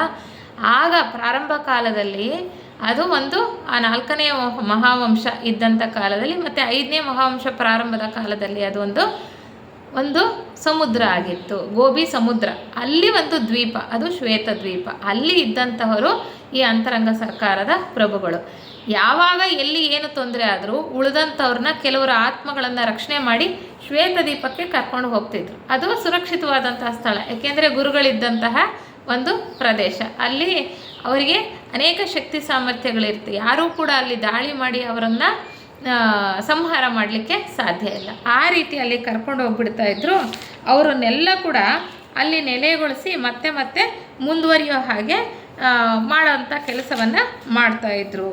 ಕ್ರಿಸ್ತಪೂರ್ವ 70,000 ವರ್ಷ, ನಾವು 77,000 ನೋಡಿದ್ವಿ, 75,000ವರೆಗೂ ಆಯಿತು. ಎಷ್ಟೊಂದು ಪ್ರವಾಹಗಳು. ಈ 70,000 ವರ್ಷದಲ್ಲಿ, ಕ್ರಿಸ್ತಪೂರ್ವ 70,000 ವರ್ಷದಲ್ಲಿ ಮನು ತನ್ನ ಗುಂಪಿನವರನ್ನು ಒಂದು ಕಡೆ ನೆಲೆ ನಿಲ್ಲಿಸೋದಕ್ಕೆ ಸಾಧ್ಯ ಆಯಿತು ಅಂತ ಹೇಳ್ತಾರೆ. ಒಂದು ಕಡೆ ಭದ್ರವಾಗಿ ನೆಲೆ ನಿಲ್ಲೋದಕ್ಕೆ ಸಾಧ್ಯ ಆಯಿತು ಅಂತ ಹೇಳ್ತಾರೆ. ಅದು ಸಮುದ್ರದಿಂದ ದೂರದಲ್ಲಿದ್ದಂತಹ ಭೂಮಿಯ ಮುಖ್ಯ ಭಾಗದಲ್ಲಿತ್ತು. ಭೂಭಾಗದಲ್ಲಿ ಅಲ್ಲಿ ಹಳ್ಳಿಗಳನ್ನು ಕಟ್ಕೊಂಡು ಜೀವನ ಮಾಡ್ತಿದ್ರು ಮನುವಿನ ಹಿಂಬಾಲಕರು. ಅಲ್ಲಿ 1000 ವರ್ಷಗಳ ಕಾಲ ಜನಸಂಖ್ಯೆ ವೃದ್ಧಿ ಆಯಿತು. ಅಂದರೆ ಒಂದು ಮಹಾವಂಶ ಪ್ರಾರಂಭ ಆದಾಗ ಅಷ್ಟು ಬೇಗ ಜನಸಂಖ್ಯೆ ಜಾಸ್ತಿ ಆಗಿಬಿಡಲ್ಲ. ಆ ಮಹಾವಂಶ ಪ್ರವೃದ್ಧಮಾನಕ್ಕೆ ಬಂದು ನಾಗರಿಕತೆಗಳು ಬೆಳೆದು ಹೋಗಲ್ಲ. ಎಷ್ಟೋ ಲಕ್ಷ ವರ್ಷಗಳು ಬೇಕು. ಆ ಒಂದು ಸ್ಥಿತಿಯನ್ನು ಬರೋದಕ್ಕೆ ನೋಡಿ 10 ಲಕ್ಷ ವರ್ಷಗಳ ಹಿಂದೆ ಶುರುವಾಗಿದ್ದು ಈಗ ಕ್ರಿಸ್ತಪೂರ್ವ 70,000 ಅಂತಾರೆ. ಎಷ್ಟು ಸುಮಾರು 10 ಲಕ್ಷ ವರ್ಷಗಳೇ ಕಳೆದೋಯ್ತು. ಹತ್ರ 9 ಲಕ್ಷ ವರ್ಷಗಳು ಕಳೆದು ಹೋಗ್ತಾ ಬಂತು. ಆ ಒಂದು ಸಮಯದಲ್ಲಿ ಅಲ್ಲಿ ಒಂದು ನೆಲೆ ನಿಲ್ಲೋದಕ್ಕೆ ಸಾಧ್ಯ ಆಯಿತು. ಹೀಗೆ 1000 ವರ್ಷಗಳ ಕಾಲ ಜನಸಂಖ್ಯೆ ಅಂತಕ್ಕಂಥದ್ದು ವೃದ್ಧಿ ಆಗ್ತಾ ನಾಗರಿಕತೆ ಅಂತಕ್ಕಂಥದ್ದು ಆ ಜನರಲ್ಲಿ ಕಾಣಿಸೋದಕ್ಕೆ ಪ್ರಾರಂಭ ಆಯಿತು. ಅವರು ಯಾವಾಗ ಒಂದು ಸ್ಥಳದಲ್ಲಿ ನಿಲ್ತಾರೋ ವ್ಯವಸಾಯವನ್ನು ಮಾಡ್ತಾರೆ, ಕೃಷಿಯನ್ನು ಮಾಡ್ತಾರೆ, ತಮಗೆ ಬೇಕಾದಂಥ ಬೆಳೆಯನ್ನು ಬೆಳ್ಕೊಳ್ತಾರೆ, ಹಣ್ಣುಗಳನ್ನು ಬೆಳೀತಾರೆ, ಕೆಲವು ಯಂತ್ರೋಪಕರಣಗಳನ್ನು ಕಂಡು ಹಿಡಿತಾರೆ. ಹಾಗೆ ಅಲ್ವಾ ಶಿಲಾಯುಗದಲ್ಲಿ ಎಲ್ಲ ಹೇಗೆ ಬರ್ತಾ ಅವರು ಯಂತ್ರೋಪಕರಣಗಳನ್ನು ಕಂಡು ಹಿಡಿಯೋದಕ್ಕೆ ಸಾಧ್ಯ ಆಗಿದ್ದು. ಹಾಗೆ ಯಂತ್ರೋಪಕರಣಗಳನ್ನು ಬಳಸ್ತಾ ಇದ್ರು. ಇಲ್ಲಿ ಲೇಖಕರು ಯಾವಾಗಲೂ ಕೂಡ ಈ ಕಿಂಕರರ ಗುಂಪಿನ ಆತ್ಮಗಳನ್ನು ಹಿಂಬಾಲಿಸ್ಕೊಂಡು ಹೋಗ್ತಿದ್ರಲ್ಲ, ಎಲ್ಲೆಲ್ಲಿ ಕಾಣಿಸ್ತಾರೋ ಅಲ್ಲೆಲ್ಲ ಅವ್ರ ಬಗ್ಗೆ ಹೆಚ್ಚಿನ ವಿವರಣೆಯನ್ನು ಕೊಡ್ತಾ ಹೋಗ್ತಾರೆ. ಈಗ ಮತ್ತೆ ಹೇಳ್ತಾರೆ, ಈ ಒಂದು ಸಮಯದಲ್ಲಿ ಕೆಲವು ಪರಿಚಿತ ಮುಖಗಳನ್ನು ನಾವು ಕಂಡ್ವಿ ಅಂತ ಹೇಳ್ತಾರೆ. ಅವ್ರು ಯಾರಪ್ಪ ಅಂದರೆ ಮನುವಿನ ಮೊಮ್ಮಗನಾಗಿದ್ದ ಮಾರ್ಸ್ ಆ ಪಟ್ಟಣದಲ್ಲಿದ್ದ ಆರ್ಯವಂಶೀಯರ ಮುಖ್ಯಸ್ಥನಾಗಿದ್ದ. ಈಗ ಆರ್ಯವಂಶದವರು ಒಂದು ಕಡೆ ಒಂಚೂರು ನೆಲೆ ನಿಲ್ಲೋದಕ್ಕೆ ಸಾಧ್ಯ ಆಯಿತು ಅಂತ ಹೇಳಿದ್ರಲ್ವ, ಕ್ರಿಸ್ತಪೂರ್ವ 70,000 ಕಾಲಮಾನದಲ್ಲಿ. ಆಗ ಈ ಕಿಂಕರರ ಗುಂಪಿನವರು ಕೆಲವರೆಲ್ಲ ಕಂಡು ಬರ್ತಾರೆ. ಮನು ಅಂದರೆ ಈಗ ವೈವಸ್ವತ ಮನುನೇ, ಅವರೇ ಎಷ್ಟೋ ಸಾರಿ ಜನ್ಮವನ್ನು ತಗೊಳ್ತಾ ಇರ್ತಾರೆ ಅಂತ ಹೇಳಿದ್ವಿ. ಆ ಮನುಗಳ ಮೊಮ್ಮಗನಾಗಿ ಹುಟ್ಟಿರ್ತಾರೆ ಯಾರು? ಮಾರ್ಸ್. ಅವ್ರಿಗೆ ಹೆಸರು ಕೊಟ್ಟಿದ್ದಾರಲ್ಲ, ಮಾರ್ಸ್ ಅಂದರೆ ಮೌರ್ಯ ಮಹರ್ಷಿಗಳು ಥಿಯೋಸಾಫಿಕಲ್ ಸೊಸೈಟಿಯನ್ನು ಸ್ಥಾಪನೆ ಮಾಡಿದಂಥವ್ರು ಈಗ ಪ್ರಸ್ತುತ ಅಲ್ವಾ. ಆಗ ಅವರು ಮನುವಿನ ಮೊಮ್ಮಗನಾಗಿ ಹುಟ್ಟಿದ್ರು, ಅವರು ಆರ್ಯ ವಂಶಕ್ಕೆ ಮುಖ್ಯಸ್ಥರಾಗಿದ್ದರು ಅಂತ ಹೇಳ್ತಾರೆ. ಮರ್ಕ್ಯುರಿ ಅವನ ಪತ್ನಿ. ಮರ್ಕ್ಯುರಿ ಅಂದರೆ ಕುತುಮಿ ಮಹರ್ಷಿಗಳು, ಈಗ ಪ್ರಸ್ತುತ ಕುತುಮಿ ಮಹರ್ಷಿಗಳು ಅಂತ ನಾವೇನು ಹೇಳ್ತೀವಿ. ಆಗಿನ ಜೀವನ್ಮುಕ್ತರಾಗಿರಲಿಲ್ಲ ಅವರು. ಆ ಪ್ರಾರಂಭ ಕಾಲದಲ್ಲಿ 5ನೇ ಮಹಾವಂಶದ ಪ್ರಾರಂಭ ಕಾಲದಲ್ಲಿ ಅವರಿನ್ನ ಜೀವನ್ಮುಕ್ತರಾಗಿ ಈ ಒಂದು ಹಂತಕ್ಕೆ ಏರಿರಲಿಲ್ಲ. ಆಗ ಮನುವಿನ ಮಕ್ಕಳಾಗೆ ಹುಟ್ಟಿದ್ದಿದ್ದು ಅವರು, ಅದನ್ನು ಹೇಳ್ತಾ ಇದ್ದಾರೆ. ಅವ್ರ ಮೊಮ್ಮಗಾಗಿದ್ದ ಮಾರ್ಸು, ಅವ್ರ ಹೆಂಡತಿಯಾಗಿ ಮರ್ಕ್ಯುರಿ ಅಂದರೆ ಕುತುಮಿಯವರು. ನೋಡಿ, ಹೀಗೆ ಬೆಳೆದಂತಹ ಜೀವರುಗಳು ಪ್ರತಿಯೊಂದು ಜನ್ಮದಲ್ಲೂ ಕೂಡ ಜೊತೆಯಾಗಿ ಜನ್ಮವನ್ನು ಪಡ್ಕೊಳ್ತಕ್ಕಂಥದ್ದು. ಗಂಡ ಹೆಂಡತಿಯಾಗಿಯೋ, ಅಥವಾ ಅಪ್ಪ ಮಗನಾಗಿಯೋ, ಇಲ್ಲ ಮೊಮ್ಮಗನಾಗಿಯೋ, ಇಲ್ಲ ಸ್ನೇಹಿತನಾಗಿಯೋ, ಇಲ್ಲ ಯಾವುದೋ ಒಂದು ಗುಂಪಿನಲ್ಲಿ ಒಬ್ಬ ಸದಸ್ಯನಾಗಿಯೋ, ಆ ರೀತಿಯೇ ಜನ್ಮವನ್ನು ಪಡ್ಕೊಳ್ತಾ ಇರ್ತಾರೆ. ಇಲ್ಲಿ ಅದನ್ನೇ ಹೇಳ್ತಾರೆ. ಮತ್ತು ಅವರ ಕುಟುಂಬದಲ್ಲಿ ಸಿರಿಯಸ್ ಮತ್ತು ಆಲ್ಕ್ಯೋನಿ ಕಂಡು ಬಂದರು. ಸಿರಿಯಸ್ ಅಂದರೆ ಲೆಡ್ಬಿಟ್ರು, ಮತ್ತಾರೂ ಅಲ್ಲ. ಸಿರಿಯಸ್ ಅಂದರೆ ಲೆಡ್ಬಿಟ್ರೆ, ಅವಾಗ ಅಲ್ಲಿದ್ದರಂತೆ ಅವ್ರನ್ನ ಗುರುತಿಸ್ಕೊಂಡಿದ್ರು. ಆಲ್ಕ್ಯೋನಿ ಅಂದರೆ ಜೆ ಕೃಷ್ಣಮೂರ್ತಿಯವರು. ನೋಡಿ, ಅವರು ಎಲ್ಲ ಅವ್ರದ್ದು ಎಷ್ಟು ಕಾಲದಿಂದ, ಎಷ್ಟು ಲಕ್ಷ ವರ್ಷಗಳಿಂದ ಅವರು ಕೂಡ ಈ ಒಂದು ಜೀವ ವಿಕಾಸದಲ್ಲಿ ಮುಂದುವರಿತಾ ಬರ್ತಾ ಇದ್ದಾರೆ. ಯಾರಿಗೂ ಕೂಡ ಅಷ್ಟು ಸಮಯ ಇಲ್ದಲೆ ಬೇಗ ಆಗೋದಕ್ಕೆ ಸಾಧ್ಯ ಇಲ್ಲ. ಎಷ್ಟೋ ಜನ್ಮಗಳನ್ನು ಪಡ್ಕೊಂಡು, ಎಷ್ಟೋ ರೀತಿ ಸುಧಾರಣೆಗಳನ್ನು ಮಾಡಿಕೊಂಡು ಈ ಪ್ರಸ್ತುತ ಈ ಹಂತಕ್ಕೆ ಬಂದಿದ್ದಾರೆ. ಈ 5ನೇ ಮಹಾವಂಶದ ಪ್ರಾರಂಭ ಕಾಲದಲ್ಲಿ ಅವರು ಎಷ್ಟೋ ಜನ್ಮಗಳನ್ನು ಎತ್ತಿದರೆ ನೋಡಿ, ಅದಿನ್ನೂ 5ನೇ ಮಹಾವಂಶ ಮುಗದೇ ಇಲ್ಲ. ಆಗಲೇ ಅವರೆಲ್ಲ ಜೀವನ್ಮುಕ್ತರಾಗಿ ಎಷ್ಟು ಒಂದು ಉನ್ನತ ಸ್ಥಾನಕ್ಕೆ ಹೋಗಿದ್ದಾರೆ. ಈಗ ಮಾರ್ಸ್ ಆಗಿರ್ಬೋದು, ಕುತುಮಿಯವರಾಗಿರ್ಬೋದು, ಅಂದರೆ ಮೌರ್ಯರಾಗಿರ್ಬೋದು. ಅಂದರೆ ಮನುಷ್ಯರಾದಂಥ ನಾವು ಕೂಡ ಈ ಸಂಸಾರದ ಜನನ ಮರಣಗಳ ಚಕ್ರದಿಂದ ಬಿಡಿಸ್ಕೊಂಡು ಆ ಜೀವನ್ಮುಕ್ತ ಸ್ಥಿತಿಗೆ ಏರೋದಕ್ಕೆ ಸಾಧ್ಯ. ಅದನ್ನು ನಾವು ಅರ್ಥ ಮಾಡ್ಕೊಳ್ಬೇಕು. ಆದರೆ ನಮ್ಮ ಸಾಧನೆ ಅಂತಕ್ಕಂಥದ್ದು ಆಧ್ಯಾತ್ಮ ಪಥದಲ್ಲಿ ಬಹಳ ಶ್ರದ್ಧೆಯಿಂದ ಮಾಡಬೇಕಾಗತ್ತೆ ಅನ್ನೋದನ್ನು. ಕರೋನಾ ಮತ್ತು ಆರ್ಫಿಯಸ್ ಕೂಡ ಆ ಗುಂಪಿನಲ್ಲಿ ಇದ್ರಂತೆ. ಕರೋನಾ ಅಂದರೆ ಜೂಲಿಯಸ್ ಸೀಸರ್ ಅಂತ. ಈ ಪ್ರಸ್ತುತ ನಮ್ಮ ಇತಿಹಾಸದಲ್ಲಿ ನಾವು ಕೇಳ್ತೀವಲ್ಲ, ಜೂಲಿಯಸ್ ಸೀಸರ್ನ ಕರೋನಾ ಅಂತ ಹೆಸರು ಕೊಟ್ಟಿರ್ತಾರೆ ಈ ಗ್ರಂಥದಲ್ಲಿ. ಆ ರೀತಿ ಆರ್ಫಿಯಸ್ ಅಂತಕ್ಕಂಥವ್ರು ಕೂಡ ಒಬ್ಬರು. ಹೀಗೆ ಅವರೆಲ್ಲರೂ ಕೂಡ ಒಟ್ಟೊಟ್ಟಾಗೆ ಇದ್ದರು ಅಂತ, ಯಾವುದೋ ಒಂದು ರೀತಿಯ ಸಂಬಂಧದಲ್ಲಿ ಆ ಗುಂಪಿನಲ್ಲಿ ಇರ್ತಾಯಿದ್ರು. ಆರ್ಯವಂಶೀಯರ ಜನಸಂಖ್ಯೆ ಆ ವೇಳೆಗೆ 7,000ಕ್ಕೆ ಏರಿತ್ತು. ಅದೆಲ್ಲ ಹಿಂದೆ ಯಾವುದೊಂದು ದೇಶ ಆಗಿತ್ತು ಅದೆಲ್ಲ ಸಂಹಾರ ಆಗೋಯ್ತು. ಆವಾಗ ಬೇರೆಯವರು ಆಕ್ರಮಣ ಮಾಡಿ ಆ ವಂಶ ನಿರ್ವಂಶ ಆಗೋಯ್ತು. ಮತ್ತೆ ಪ್ರಾರಂಭ ಮಾಡ್ತಾ ಈ ಒಂದು 70,000 ಕ್ರಿಸ್ತಪೂರ್ವ 70,000 ಕಾಲಮಾನದಲ್ಲಿ ಆದಂತಹ ಒಂದು ಆರ್ಯ ವಂಶೀಯರ ಒಂದು ಇದರಲ್ಲಿ ಗುಂಪಿನಲ್ಲಿ 7,000 ಜನ ಇರ್ತಾರೆ ಅಂತ ಹೇಳ್ತಾರೆ. ಜುಪಿಟರ್ ಮುಖ್ಯ ಆಡಳಿತ ಅಧಿಕಾರಿಯಾಗಿದ್ದನು. ಜುಪಿಟರ್ ಅಂದರೆ ಯಾರು ಗೊತ್ತಾ? ಅಗಸ್ತ್ಯ ಮಹರ್ಷಿಗಳು. ಈಗ ನಾವು ಅಗಸ್ತ್ಯರು ಅಂತ ಹೇಳ್ತೀವಲ್ಲ, ಅವ್ರನ್ನ ಜುಪಿಟರ್ ಅಂತ ಹೆಸರು ಕೊಟ್ಟಿರ್ತಾರೆ. ಅವರು ಅಲ್ಲಿ ಮುಖ್ಯ ಆಡಳಿತಕಾರಿಯಾಗಿದ್ದರು ಅಂತ ಹೇಳ್ತಾ ಇದ್ದಾರೆ. ಇಲ್ಲಿ ಮನುವನ್ನು ರಾಜ ಅಂತ ಕರೀತಾ ಇದ್ರು. ನೋಡಿ, ರಾಜರು ಅಂದರೆ ಆ ಕಾಲದಲ್ಲಿ ಎಷ್ಟು ಗೌರವ ಇತ್ತು, ಬೆಲೆ ಇತ್ತು. ಹಾಗೆ ನಡ್ಕೊಳ್ತಾ ಇದ್ರು ಕೂಡ ಅಲ್ವಾ. ಹಿಂದಿನ ಕಾಲದಲ್ಲಿ ಆ ಒಂದು ಮಹಾವಂಶಗಳ ಪ್ರಾರಂಭ ಆಗಿದ್ದ ಕಾಲದಲ್ಲಿ ಸ್ವತಃ ಮನುಗಳೇ ಜನ್ಮವನ್ನು ಪಡ್ಕೊಂಡು ಬಂದು ರಾಜ್ಯಾಡಳಿತವನ್ನು ನಡೆಸ್ತಾ ಇದ್ರು ಆ ಪ್ರಾರಂಭ ಕಾಲದಲ್ಲಿ. ಅದಕ್ಕೆ ಅಲ್ಲಿ ರಾಜ್ಯಗಳು ಅಷ್ಟು ಸುಭಿಕ್ಷವಾಗಿರ್ತಾ ಇತ್ತು, ಜನರು ಒಳ್ಳೆಯ ಮಾರ್ಗದಲ್ಲಿ ನಡೆಯೋದಕ್ಕೆ ಸಹಾಯ ಆಗ್ತಾ ಇತ್ತು. ಅದಕ್ಕೆ ಹೇಳ್ತಾರೆ ಇಲ್ಲಿ ಮನುವನ್ನು ರಾಜ ಅಂತ ಪರಿಗಣಿಸ್ತಾ ಇದ್ರು. ಅವರು ಶಂಬಳ ದ್ವೀಪದಲ್ಲಿ ಇದ್ದರು ಅಂತ. ಆ ಒಂದು ನಗರ, ಒಂದು ಪಟ್ಟಣ ಸ್ವಲ್ಪ ನಾಗರಿಕತೆ ಮುಂದುವರಿದಿತ್ತು ಅಂತ ಹೇಳಿದ್ರಲ್ಲ, ಆ ಪಟ್ಟಣದಲ್ಲಿ ಇದ್ದಂತಹ ಅನೇಕ ಜನರ ಗುಂಪಿನಲ್ಲಿ ವಜ್ರ ಅಂತಕ್ಕಂಥವ್ರು ಕಂಡ್ರು ಒಂದು ಗುಂಪಿನ ನಾಯಕನಾಗಿ. ವಜ್ರ ಅಂದರೆ ಯಾರು ಗೊತ್ತಾ? ಪ್ರಸ್ತುತ HPV ಅವರು, HP ಬ್ಲವಾಟ್ಸ್ಕಿ ಅವರಿಗೆ ಹೆಸರು ಕೊಟ್ಟಿರ್ತಕ್ಕಂಥದ್ದು ವಜ್ರ ಅಂತ. ಅವರು ಆ ಗುಂಪಿನಲ್ಲಿ ಇರ್ತಾರೆ. ವಿರಾಜ್ ಒಂದು ಪಟ್ಟಣಕ್ಕೆ ನಾಯಕ. ವಿರಾಜ್ ಅಂದರೆ ನಿತ್ಯಾನಂದ ಅಂತ ನಾವು ಹೇಳ್ತೀವಲ್ಲ, JK ಅವ್ರ ತಮ್ಮ, ಈ ಪ್ರಸ್ತುತ ಇತ್ತೀಚಿನ ಕೊನೆಯ ಜನ್ಮದಲ್ಲಿ ಅವರು ಇರ್ತಾರೆ ಒಂದು ಪಟ್ಟಣಕ್ಕೆ ನಾಯಕ. ಹೆರಾಕ್ಲಿಸ್ ಮತ್ತು ಯೂಲಿಸಿಸ್ ಮತ್ತೊಂದು ಗುಂಪಲ್ಲಿದ್ರು. ಹೆರಾಕ್ಲಿಸ್ ಅಂದರೆ ಮತ್ತಾರೋ ಅಲ್ಲ, ಅನಿಬೆಸೆಂಟ್ರೆ ಸ್ವತಃ. ಅವ್ರಿಗೆ ಹೆರಾಕ್ಲಿಸ್ ಅಂತ ಹೆಸರು ಕೊಟ್ಟಿರ್ತಕ್ಕಂಥ, ಅಂದರೆ ಅವ್ರು ಯಾವ ಕಾಲದಿಂದ. ಮತ್ತು ಯೂಲಿಸಿಸ್ ಅಂದರೆ HS ಆಲ್ಕಾಟ್ ಅವರು ಎಲ್ಲರೂ ಕೂಡ ಆ ಗುಂಪಲ್ಲಿ ಇರ್ತಾರೆ. ಇವರು ಈ ಒಂದು ಭೂಮಿಯ ಮೇಲೆ ಏನು ಜೀವ ವಿಕಾಸ ಪ್ರಾರಂಭ ಆದಾಗ ಜೊತೆಲಿ ಹುಡ್ತಾ ಇರೋದು ಅಷ್ಟೇ ಅಲ್ಲ, ಚಂದ್ರ ಒಂದು ಗೋಳದಲ್ಲಿದ್ದಾಗ, ಚಂದ್ರ ಗ್ರಹದಲ್ಲಿದ್ದಾಗ ಕೂಡ ಪ್ರಾಣಿ ವರ್ಗದಲ್ಲೂ ಇವರೆಲ್ಲ ಜೊತೆಯಾಗಿರ್ತಾರೆ. ಅದನ್ನು ನಾವು ಹಿಂದೆನೇ ಒಂದು ಅಭ್ಯಾಸ ಮಾಡಿದ್ದೇವೆ. ಚಂದ್ರ ಗ್ರಹಮಾಲೆಯಲ್ಲಿ ಹೇಗೆ ವಿಕಾಸ ಅನ್ನೋದಾಯಿತು ಅನ್ನೋ ಒಂದು ಉಪನ್ಯಾಸದಲ್ಲಿ ಅದನ್ನು ನಾವು ನೋಡ್ತಾ ಇದ್ದೇವೆ. ಹೀಗೆ ಮನುವಿನ ಆಜ್ಞೆಯಂತೆ ಕೆಲವು ಮಕ್ಕಳನ್ನು ಮತ್ತೆ ಇನ್ನೊಂದು ಸಾರಿ ಅವರ ಪಟ್ಟಣಕ್ಕೆ ಆಕ್ರಮಣ ಆಗುತ್ತೆ. ಆವಾಗ ಮತ್ತೆ ಕೆಲವು ಮಕ್ಕಳನ್ನು ಮಾತ್ರ ರಕ್ಷಣೆ ಮಾಡಿ ಅವರನ್ನು ಮತ್ತೆ ಏನು ಮಾಡ್ತಾರೆ, ಶ್ವೇತದ್ವೀಪಕ್ಕೆ ಕರ್ಕೊಂಡು ಹೋಗ್ತಾರೆ. ಹೀಗೆ ಪದೇ ಆಗ್ತಾನೇ ಇರುತ್ತೆ.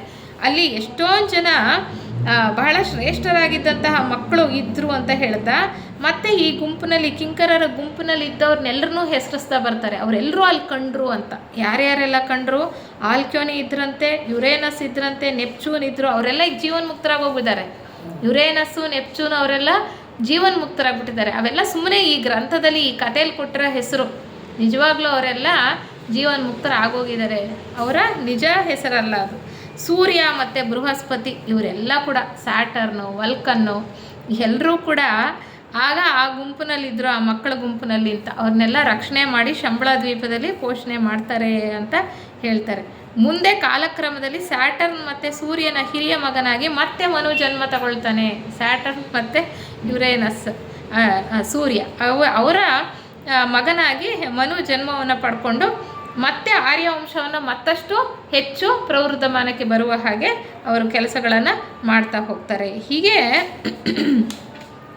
ಕೆಲವು ಸಹಸ್ರ ವರ್ಷಗಳು ಕಳೆಯೋ ಹೊತ್ತಿಗೆ ಬಹಳ ಚೆನ್ನಾಗಿ ಅಭಿವೃದ್ಧಿ ಹೊಂದಿರತಕ್ಕಂಥ ನಾಗರಿಕತೆಯನ್ನು ಅವರು ಕಟ್ತಾ ಹೋದರು. ಯಾವಾಗಲೂ ಅಷ್ಟೇ ಸಮುದ್ರದ ದಡದಲ್ಲಿ ಎಲ್ಲಿ ನೀರಿರುತ್ತೋ ಅದರ ಪಕ್ಕದಲ್ಲಿ ಈ ನಾಗರಿಕತೆಗಳು ಅಂತಕ್ಕಂಥದ್ದು ಬೆಳೆಯೋದಲ್ವ. ಅವ್ರಿಗೆ ಬೇಕಾದಂತಹ ಭೂಮಿ ಇರಬೇಕು, ಫಲವತ್ತಾದಂತಹ ಭೂಮಿ, ಬೇಕಾದಂಥ ಬೆಳೆ ಬೆಳ್ಕೊಳ್ಳೋದಕ್ಕೆ, ವ್ಯವಸಾಯ ಮಾಡಲಿಕ್ಕೆ ನೀರು ಬೇಕು, ಫಲವತ್ತಾದ ಭೂಮಿ ಬೇಕು. ಹೀಗೆ ಎಲ್ಲಿ ಅನುಕೂಲ ಪರಿಸ್ಥಿತಿ ಇರುತ್ತೋ ಮನುಷ್ಯರು ವ್ಯಾಸ ಮಾಡೋದಕ್ಕೆ ಅಲ್ಲೆಲ್ಲ ನಾಗರಿಕತೆಗಳು ಬೆಳೀತಾ ಹೋಗ್ತಕ್ಕಂಥದ್ದು. ಹೀಗೆ ಅಭಿವೃದ್ಧಿ ಹೊಂದಿರತಕ್ಕಂಥ ಒಂದು ನಾಗರಿಕತೆಯನ್ನು ಕಟ್ತಾರೆ ಅಂತ ಹೇಳ್ತಾ ಬರ್ತಾರೆ. ಮತ್ತೆ ಅವರು ಎಷ್ಟೋ ಸರಿ ಹೇಳ್ತಾರೆ, ಅಲ್ಲಿ ಹೇಗಿದ್ವಪ್ಪ ಮನೆಗಳು ಅಂದರೆ, ಆ ಕ್ರಿಸ್ತಪೂರ್ವ 70,000 ಒಂದು ಕಾಲಮಾನದಲ್ಲಿ ಆರ್ಯವಂಶ ಒಂದು ಸ್ಥಿರತೆಯನ್ನು ಪಡ್ಕೊಂಡು ಹೆಚ್ಚು ಅಭಿವೃದ್ಧಿಯನ್ನು ಸಾಧಿಸ್ತು ಕೆಲವು ಸಹಸ್ರ ವರ್ಷಗಳಲ್ಲಿ ಅಂತ ಹೇಳ್ತಾ ಹೋಗ್ತಾರಲ್ಲ. ಮನೆಗಳು ಭಾಳ ದೊಡ್ಡದಾಗಿತ್ತಂತೆ. ಒಂದು ಕುಟುಂಬದ ಎಲ್ಲ ಸದಸ್ಯರು ಒಂದೇ ಮನೆಯಲ್ಲಿ ವಾಸ ಮಾಡ್ತಾಯಿದ್ರು. ಇತ್ತೀಚೆಗೂ ಕೂಡ ನಾವು ಎಷ್ಟೋ ಸರಿ ನೋಡಿದ್ದೀವಲ್ಲ, ಅಂದರೆ ಒಟ್ಟು ಕುಟುಂಬ ಎಷ್ಟೋ ತಲೆಮಾರುಗಳು ಒಟ್ಟೊಟ್ಟಿಗೆ ಇರ್ತಾ ಇದ್ರಂತೆ.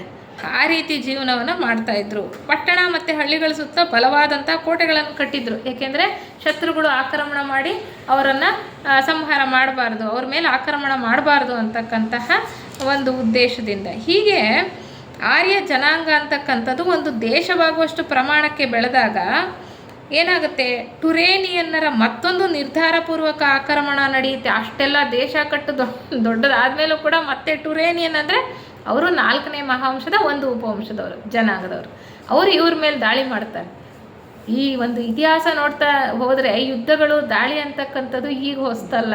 ಯಾವ ಕಾಲದಿಂದ ಎಲ್ಲೆಲ್ಲಿಂದ ನಡೀತಾ ಬರ್ತಾ ಇದೆ, ಎಷ್ಟೆಷ್ಟು ಹಳೆಯ ಇತಿಹಾಸವನ್ನು ನೋಡ್ತಾ ಹೋದರೆ ನಾವು ನೋಡ್ಬೋದಾಗಿದೆ. ಆಗ ಸಾಮೂಹಿಕವಾಗಿ ಸಂಹಾರ ನಡೆಯುತ್ತೆ ಅಂತ ಹೇಳ್ತಾರೆ.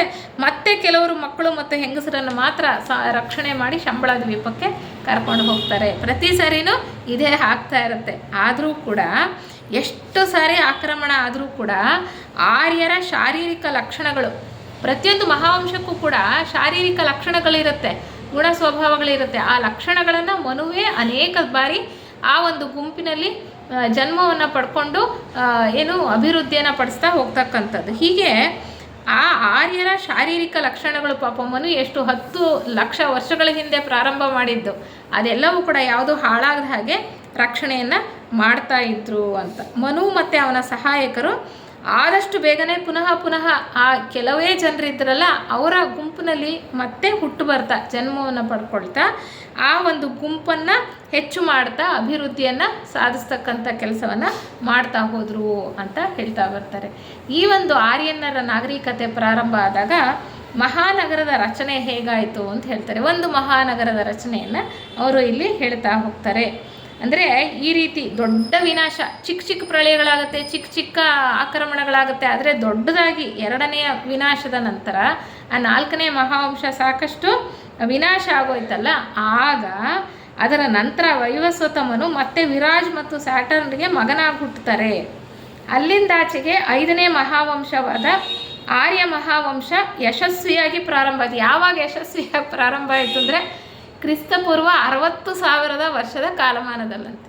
ನಾವೀಗ ಮುಂಚೆ ನೋಡಿದ್ದು ಕ್ರಿಸ್ತಪೂರ್ವ 70,000 ಕಾಲಮಾನ. ಈಗ 60,000 ಕಾಲಮಾನದಲ್ಲಿ ಯಾವಾಗ ನೆಲೆ ನಿಂತರೋ ಅದು ಮುಂದೆ ವಿನಾಶ ಅಂತಕ್ಕಂಥದ್ದು ಆಗಲಿಲ್ಲ. ಅದುವರೆಗೂ ಎಷ್ಟು ಅವರು ಕಟ್ಟಿದ್ರು, ಆ ಒಂದು ವಂಶದವ್ರನ್ನ ಅಭಿವೃದ್ಧಿ ಮಾಡ್ತಾ ದೇಶಗಳನ್ನು ಕಟ್ಟಿದ್ರು. ಪದೇ ಆಕ್ರಮಣಗಳಾಗಿ ಅವರು ಆ ವಂಶ ನಾಶವಾಗ್ತಾ ಇತ್ತು. ಆದರೆ ಆ ಕ್ರಿಸ್ತಪೂರ್ವ 60,000 ಕಾಲಮಾನದಲ್ಲಿ ಅದು ಯಶಸ್ವಿಯಾಗಿ ಪ್ರಾರಂಭ ಆಯಿತು ಅಂತ ಹೇಳ್ತಾರೆ. ಆರ್ಯ ಮಹಾವಂಶ 5ನೆಯ ಮಹಾವಂಶವನ್ನು ಆರ್ಯ ಮಹಾವಂಶ ಅಂತ ಕರೀತಾರೆ. 4ನೆಯ ಮಹಾವಂಶವನ್ನು ಅಟ್ಲಾಂಟಿಯನ್ ಮಹಾವಂಶ ಅಂತ ಕರೀತಕ್ಕಂಥದ್ದು. ಈ 5ನೆಯ ಮಹಾವಂಶ ಆರ್ಯ ಮಹಾವಂಶ ಯಶಸ್ವಿಯಾಗಿ ಪ್ರಾರಂಭ ಆಯಿತು ಅಂತ ಹೇಳ್ತಾ ಬರ್ತಾರೆ. ಅಲ್ಲಿ ನಾಗರಿಕತೆ ಹೇಗಿತ್ತು ಅಂತ ಮುಂದೆ ಹೇಳ್ತಾ ಬರ್ತಾರೆ. 100 ಜನ ಅಲ್ಲಿ ಆ ಸಂತತಿಯವರು ಶ್ವೇತದ್ವೀಪದಲ್ಲೇ ಉಳ್ಕೊಳ್ತಾರೆ. ಅದು ಒಂದು ಸುರಕ್ಷಿತವಾದಂತಹ ಸ್ಥಳ ಅಲ್ವಾ, ನಾವೀಗಾಗಲೇ ತಿಳ್ಕೊಂಡ ಹಾಗೆ. ಅಲ್ಲಿ ನಗರವನ್ನು ಕಟ್ಟೋದಕ್ಕೆ ಪ್ರಾರಂಭ ಮಾಡ್ತಾರೆ. ಆ ದ್ವೀಪದಿಂದ ಸ್ವಲ್ಪ ದೂರ ಹೋಗಿ ಮೈದಾನ ಪ್ರದೇಶದಲ್ಲಿ ಒಂದು ದೊಡ್ಡ ನಗರವನ್ನು ಕಟ್ತಾರೆ. ಇದು ಆ ಜಗತ್ಪ್ರಭುಗಳ ಒಂದು ಯೋಜನೆಗೆ ಅನುಸಾರವಾಗಿ ಈ ಒಂದು ಕೆಲಸವನ್ನು ಪ್ರಾರಂಭ ಮಾಡ್ತಾರೆ. ಶ್ವೇತದ್ವೀಪ ಅಂತಕ್ಕಂಥದ್ದು ಆ ನಗರದ ಕೇಂದ್ರ ಆಗಿತ್ತು ಅಂತ ಹೇಳ್ತಾ ಹೋಗ್ತಾರೆ. ಈ ನಗರದ ಸಮುದ್ರ ತೀರದ ಸುತ್ತ ಇರತಕ್ಕಂತಹ ಪ್ರದೇಶದಲ್ಲಿ ಒಂದು ಈ ದ್ವೀಪದ ಸುತ್ತ ಇರತಕ್ಕಂಥ ಪ್ರದೇಶದಲ್ಲಿ ಒಂದು ನಗರವನ್ನು ಅವರು ಕಟ್ಟೋದಕ್ಕೆ ಪ್ರಾರಂಭ ಮಾಡ್ತಾರೆ. ಈ ನಗರ ಹೇಗಿರಬೇಕು, ರಸ್ತೆಗಳು ಹೇಗಿರಬೇಕು, ಉದ್ದ ಅಗಲ ಎಷ್ಟಿರಬೇಕು ಅಂತಕ್ಕಂಥ ಎಲ್ಲವನ್ನೂ ಕೂಡ ಯೋಜನೆ ಮಾಡಿರ್ತಾರೆ ಅಂತರಂಗ ಸರ್ಕಾರದ ಪ್ರಭುಗಳು. ಆ ಒಂದು ಯೋಜನೆಯ ಅನುಸಾರವೇ ಕೂಡ ಈ ಕೆಲಸಗಳು ನಡೀತಾ ಹೋಗ್ತಕ್ಕಂಥದ್ದು. ಯಾಕೆಂದರೆ ಆ ಮನುವಿನ ಸಂತತಿಯವರೇ ಇರ್ತಕ್ಕಂಥದ್ದು, ಮಕ್ಕಳು ಮೊಮ್ಮಕ್ಕಳು ಎಲ್ಲ ಆ ಸಂತತಿಯವರು ಆ ಒಂದು ಯೋಜನೆಯ ಪ್ರಕಾರವಾಗಿ ಕಷ್ಟಪಟ್ಟು ಕೆಲಸ ಮಾಡಿ ನಗರಗಳನ್ನು ಕಟ್ಟಿದ್ರು ಅಂತ ಹೇಳ್ತಾ ಬರ್ತಾರೆ. ಅವರು ಉಳ್ಕೊಳ್ಳೋದಕ್ಕೆ ತಾತ್ಕಾಲಿಕವಾಗಿ ಮನೆಗಳನ್ನು ಕಟ್ಟಿಕೊಂಡ್ರು. ಮತ್ತು ಈ ಭೂಮಿಯಲ್ಲಿದ್ದಂತಹ ಕೆಲವು ಕಲ್ಲುಗಳನ್ನು, ಲೋಹಗಳನ್ನು ಎಲ್ಲವನ್ನು ಪತ್ತೆ ಮಾಡೋದಕ್ಕೆ ಶುರು ಮಾಡಿದ್ರು. ಅನೇಕ ಗಣಿಗಳನ್ನು ಕೊರೆದ್ರು. ಬೆಟ್ಟಗಳ ಮೇಲೆ ಇದ್ದಂತಹ ಮೈನಿಂಗ್ ಅಂತೀವಲ್ಲ ಅದೆಲ್ಲ ಮಾಡಿ ಆ ಒಂದು ಲೋಹಗಳನ್ನು ಪತ್ತೆ ಮಾಡಿದ್ರು. ಕಲ್ಲುಗಳನ್ನು, ಈ ಪ್ರೆಷಸ್ ಸ್ಟೋನ್ಸ್ ಅಂತ ನಾವೇನು ಹೇಳ್ತೀವಿ ಅದನ್ನೆಲ್ಲ ಪತ್ತೆ ಮಾಡಿದ್ರು. ಮತ್ತು ಎಲ್ರಿಗೂ ಕೂಡ ಒಂದೇ ರೀತಿಯ ಶಿಕ್ಷಣ ಮತ್ತು ವಿದ್ಯಾಭ್ಯಾಸವನ್ನು ಕೊಡ್ತಾ ಇದ್ರಂತೆ ಆ ಕಾಲದಲ್ಲಿ ಅವರು ಹೇಳ್ತಾರೆ.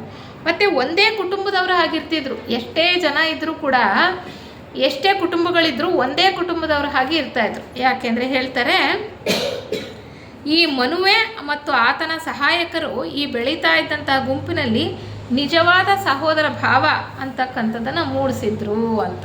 ಏಕೆಂದರೆ ಮನುವಿನ ಸಾನ್ನಿಧ್ಯದಲ್ಲೇ ಇವೆಲ್ಲವೂ ಕೂಡ ನಡೀತಾ ಇದ್ದಿದ್ದರಿಂದ ಅಲ್ಲಿ ಯಾವ ಬೆಳೆ ಬೆಳೀತಿದ್ರು, ಗೋಧಿ, ರೈ ಮತ್ತು ಓಟ್ಸನ್ನು ಬೆಳೀತಿದ್ರು ಅಂತ ಹೇಳ್ತಾರೆ.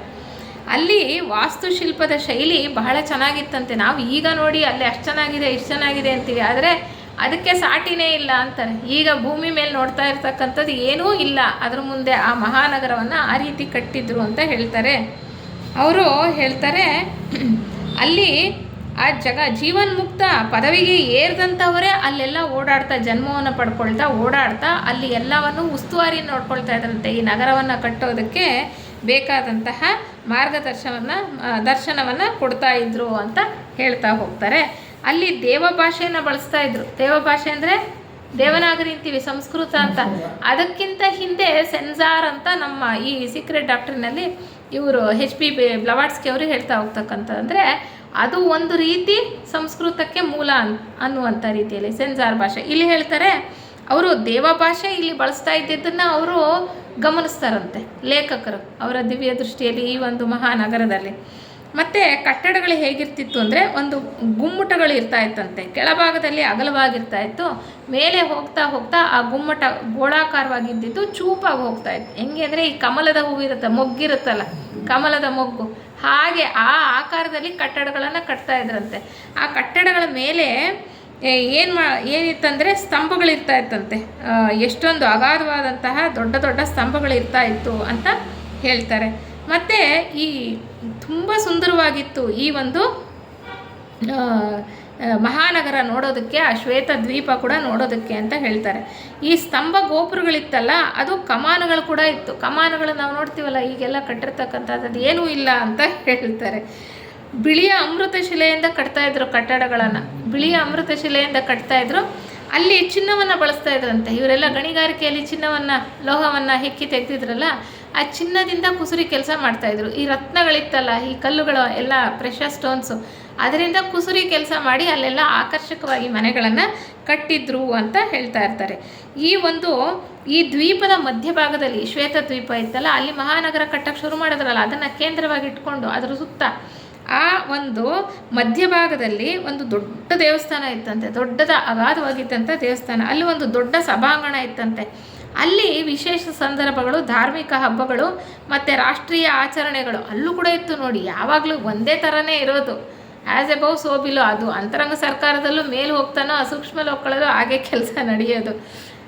ಹಾಗೆ ಅಲ್ಲಿ 4 ಕುಮಾರರು, ಯಾರ್ಯಾರು, ಸನಕ, ಸನಂದನ, ಸನಾತನ, ಸನತ್ ಕುಮಾರರು, ಅವ್ರು 4 ಜನ ಕೂಡ ಆ ಸಭೆಯಲ್ಲಿ ಕಾಣಿಸ್ಕೊಳ್ತಿದ್ರು. ಜಗತ್ಪ್ರಭುಗಳು ಅವರ ಹಿಂಬಾಲಕರು ಆ ಸಭೆಯಲ್ಲಿ ಅವರೇ ಸ್ವತಃ ಬಂದು ಭಾಗವಹಿಸ್ತಾ ಇದ್ರು ಅಂತ ಹೇಳ್ತಾರೆ. ಈ ಒಂದು ಶ್ವೇತ ಮತ್ತು ಸ್ವರ್ಣವರ್ಣದ ನಗರ ಇತ್ತಲ್ಲ, ಅದು ಭಾಳ ಸುಂದರವಾಗಿ ಕಾಣ್ತಾ ಇತ್ತು. ಈ ಗೋಬಿ ಸಮುದ್ರದ ಮಧ್ಯದಲ್ಲಿ ಅದು ಹೇಗೆ ಕಾಣಿಸ್ತಾ ಇತ್ತು ಅಂದರೆ, ಒಂದು ಅನೇಕ ಕೆತ್ತನೆ ಕೆಲಸಗಳಿಂದ ಅದು ಬಹಳ ಸುಂದರವಾಗಿ ಕಾಣಿಸ್ತಾ ಇತ್ತು ಅಂತ ಹೇಳ್ತಾ ಹೋಗ್ತಾರೆ.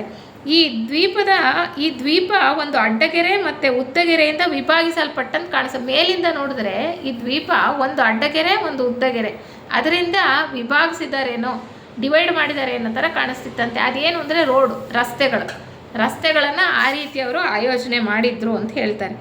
ಈ ದೇವಾಲಯಗಳಿತ್ತಲ್ಲ, ಶ್ವೇತದ್ವೀಪದಲ್ಲಿದ್ದಂತಹ ದೇವಾಲಯಗಳು, ಅಲ್ಲಿ ಈ ಕೆತ್ತನೆ ಕೆಲಸಗಳಿತ್ತಂತೆ ದೇವಾಲಯದ ಹೊರಭಾಗದಲ್ಲಿ ಮತ್ತು ಒಳಭಾಗದಲ್ಲಿ. ಆ ಕೆತ್ತನೆ ಕೆಲಸಗಳೆಲ್ಲ ಯಾವ ಒಂದು ಸಂಕೇತಗಳಿತ್ತು ಅಂದರೆ ಮೆಸಾನಿಕ್ ಸಂಕೇತಗಳಿತ್ತು ಅಂತ. ಮೆಸಾನಿಕ್ ಅಂತ ಈಗಲೂ ಇದೆ ಅದು ಒಂದು ಏನು ಸಂಸ್ಕಾರ ಕಾರ್ಯಗಳಲ್ಲಿ ತೊಡ್ಕೊಂಡಿರ್ತಕ್ಕಂತಹ ಆರ್ಯ ಜನಾಂಗದ ಮೂಲದಿಂದ ಬಂದಂತಹ ಸಂಸ್ಕಾರ ಕಾರ್ಯಗಳನ್ನು ಈಗಲೂ ನಡೆಸ್ಕೊಂಡು ಹೋಗ್ತಾ ಇದ್ದಾರೆ.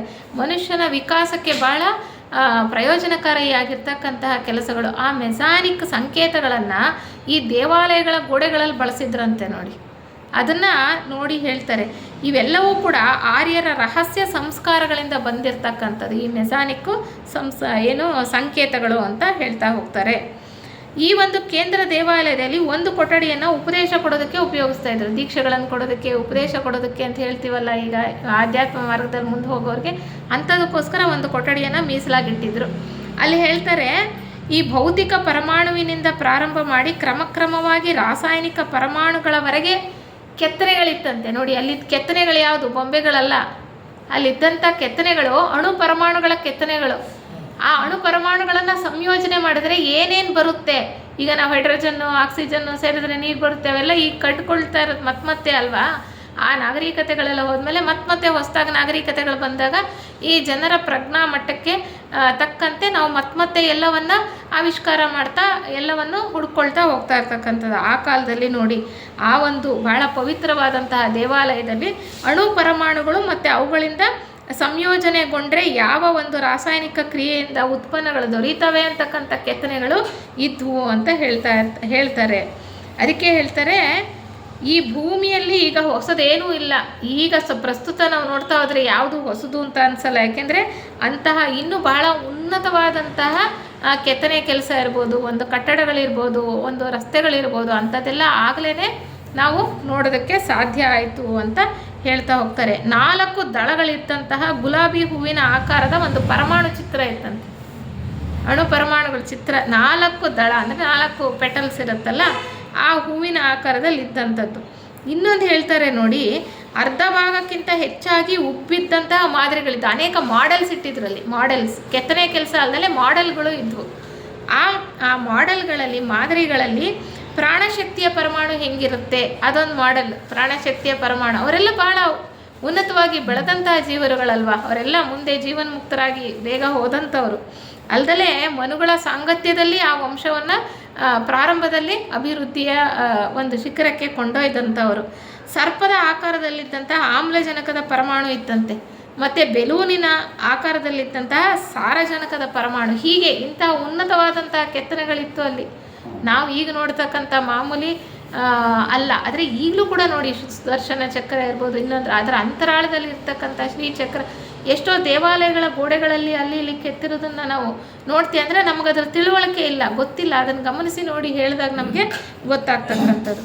ಅವ್ರಿಗೆ ಹೇಳ್ತಾರೆ ಆ ನಗರ ಯಾವ್ಯಾವ ಕಲ್ಲುಗಳಿಂದ ಕಟ್ಟಿದ್ರಪ್ಪ ಅಂದರೆ, ಅವರು ಕೆಲವು ಕಾಂಬಿನೇಷನ್ಸು ಭಾಳ ಆಪ್ಯಾಯಮಾನ ಅಲ್ವ. ಈಗಲೂ ನಾವು ನೋಡ್ತೀವಿ ಕೆಲವು ಕಟ್ಟಡಗಳಲ್ಲಿ ಯಾವ್ಯಾವ ಬಣ್ಣಗಳನ್ನು ಉಪಯೋಗಿಸ್ತಾರೆ. ಹಾಗೆ ಅಲ್ಲಿ ಬೂದು ಮತ್ತು ಕೆಂಪು ಬಣ್ಣದ ಕಲ್ಲುಗಳ ಕಾಂಬಿನೇಷನ್ನು ಇರ್ತಾ ಇತ್ತಂತೆ. ಮತ್ತು ಗುಲಾಬಿ ಮತ್ತು ಹಸಿರು ಬಣ್ಣದ ಒಂದು ಸಂಯೋಜನೆಯಲ್ಲಿ ಕಟ್ಟಡಗಳನ್ನು ಕಟ್ತಾಯಿದ್ರು. ಕಲ್ಲಿನ ಕಟ್ಟಡಗಳು ಎಲ್ಲ ಅಮೃತಶಿಲೆಯ ಕಟ್ಟಡಗಳು, ಅಥವಾ ಎಲ್ಲ ಪ್ರೆಷರ್ ಸ್ಟೋನ್ಸ್ ಅಂತ ಹೇಳ್ತೀವಲ್ಲ ಆ ಒಂದು ಕಲ್ಲಿನ ಕಟ್ಟಡಗಳು, ನೇರಳೆ ಬಣ್ಣದ ಅಮೃತ ಶಿಲೆ. ಹೀಗೆ ರಾಜಧಾನಿ, ಈ ಮಹಾನಗರ ಇತ್ತಲ್ಲ, ಆರ್ಯ ವಂಶದ ಒಂದು ಚಕ್ರಾಧಿಪತ್ಯಕ್ಕೆ ರಾಜಧಾನಿಯಾಗಿತ್ತು ಅದು ಅಂತ. ಆ ದೇಶಕ್ಕೆ ಒಂದು ರಾಜಧಾನಿಯಾಗಿತ್ತು ಈ ಒಂದು ಮಹಾನಗರ. ಅದಕ್ಕೆ ಹೇಳ್ತಾರೆ ಈ ಒಂದು ವೈಭವಯುತವಾದಂತಹ ಸ್ಥಿತಿಗೆ ಬರೋದಕ್ಕೆ 1,000 ವರ್ಷಗಳ ಕಾಲ ಹಿಡಿತಂತೆ. ಈ ಒಂದು ನಗರವನ್ನು ನಿರ್ಮಾಣ ಮಾಡೋದಕ್ಕೆ 1,000 ವರ್ಷಗಳ ಕಾಲ ಅಂದರೆ ಒಂದು ಕುಟುಂಬದಲ್ಲಿ ಎಷ್ಟು ಜನ, ಎಷ್ಟು ತಲೆಮಾರುಗಳು ಹೋಗ್ಬಿಟ್ಟಿರ್ಬೇಕು.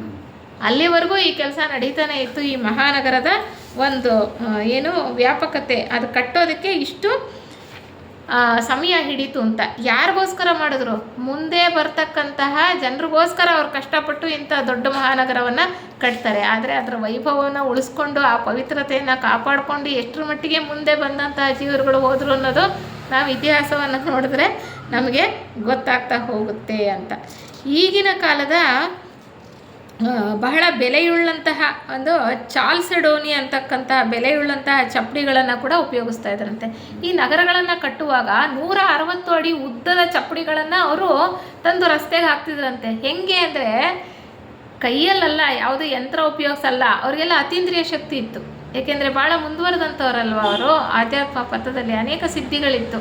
ಅತೀಂದ್ರಿಯ ಶಕ್ತಿಯ ಸಹಾಯದಿಂದ ಅಲ್ಲಿದ್ದಂತಹ ಮಹರ್ಷಿಗಳು, ಜೀವನ್ಮುಕ್ತರು, ಇವರಿಗೆ ಸಹಾಯ ಮಾಡಿ ಅವನ್ನು ತಮ್ಮ ಶಕ್ತಿಯಿಂದ ಎಲ್ಲಿಗೆ ಬೇಕೋ ಅಲ್ಲಿಗೆ ತಗೊಂಡೋಗಿ ಹಾಕ್ತಕ್ಕಂಥ ಕೆಲಸವನ್ನು ಭಾಳ ಹಗುರ ಮಾಡಿಬಿಡ್ತಿದ್ರು.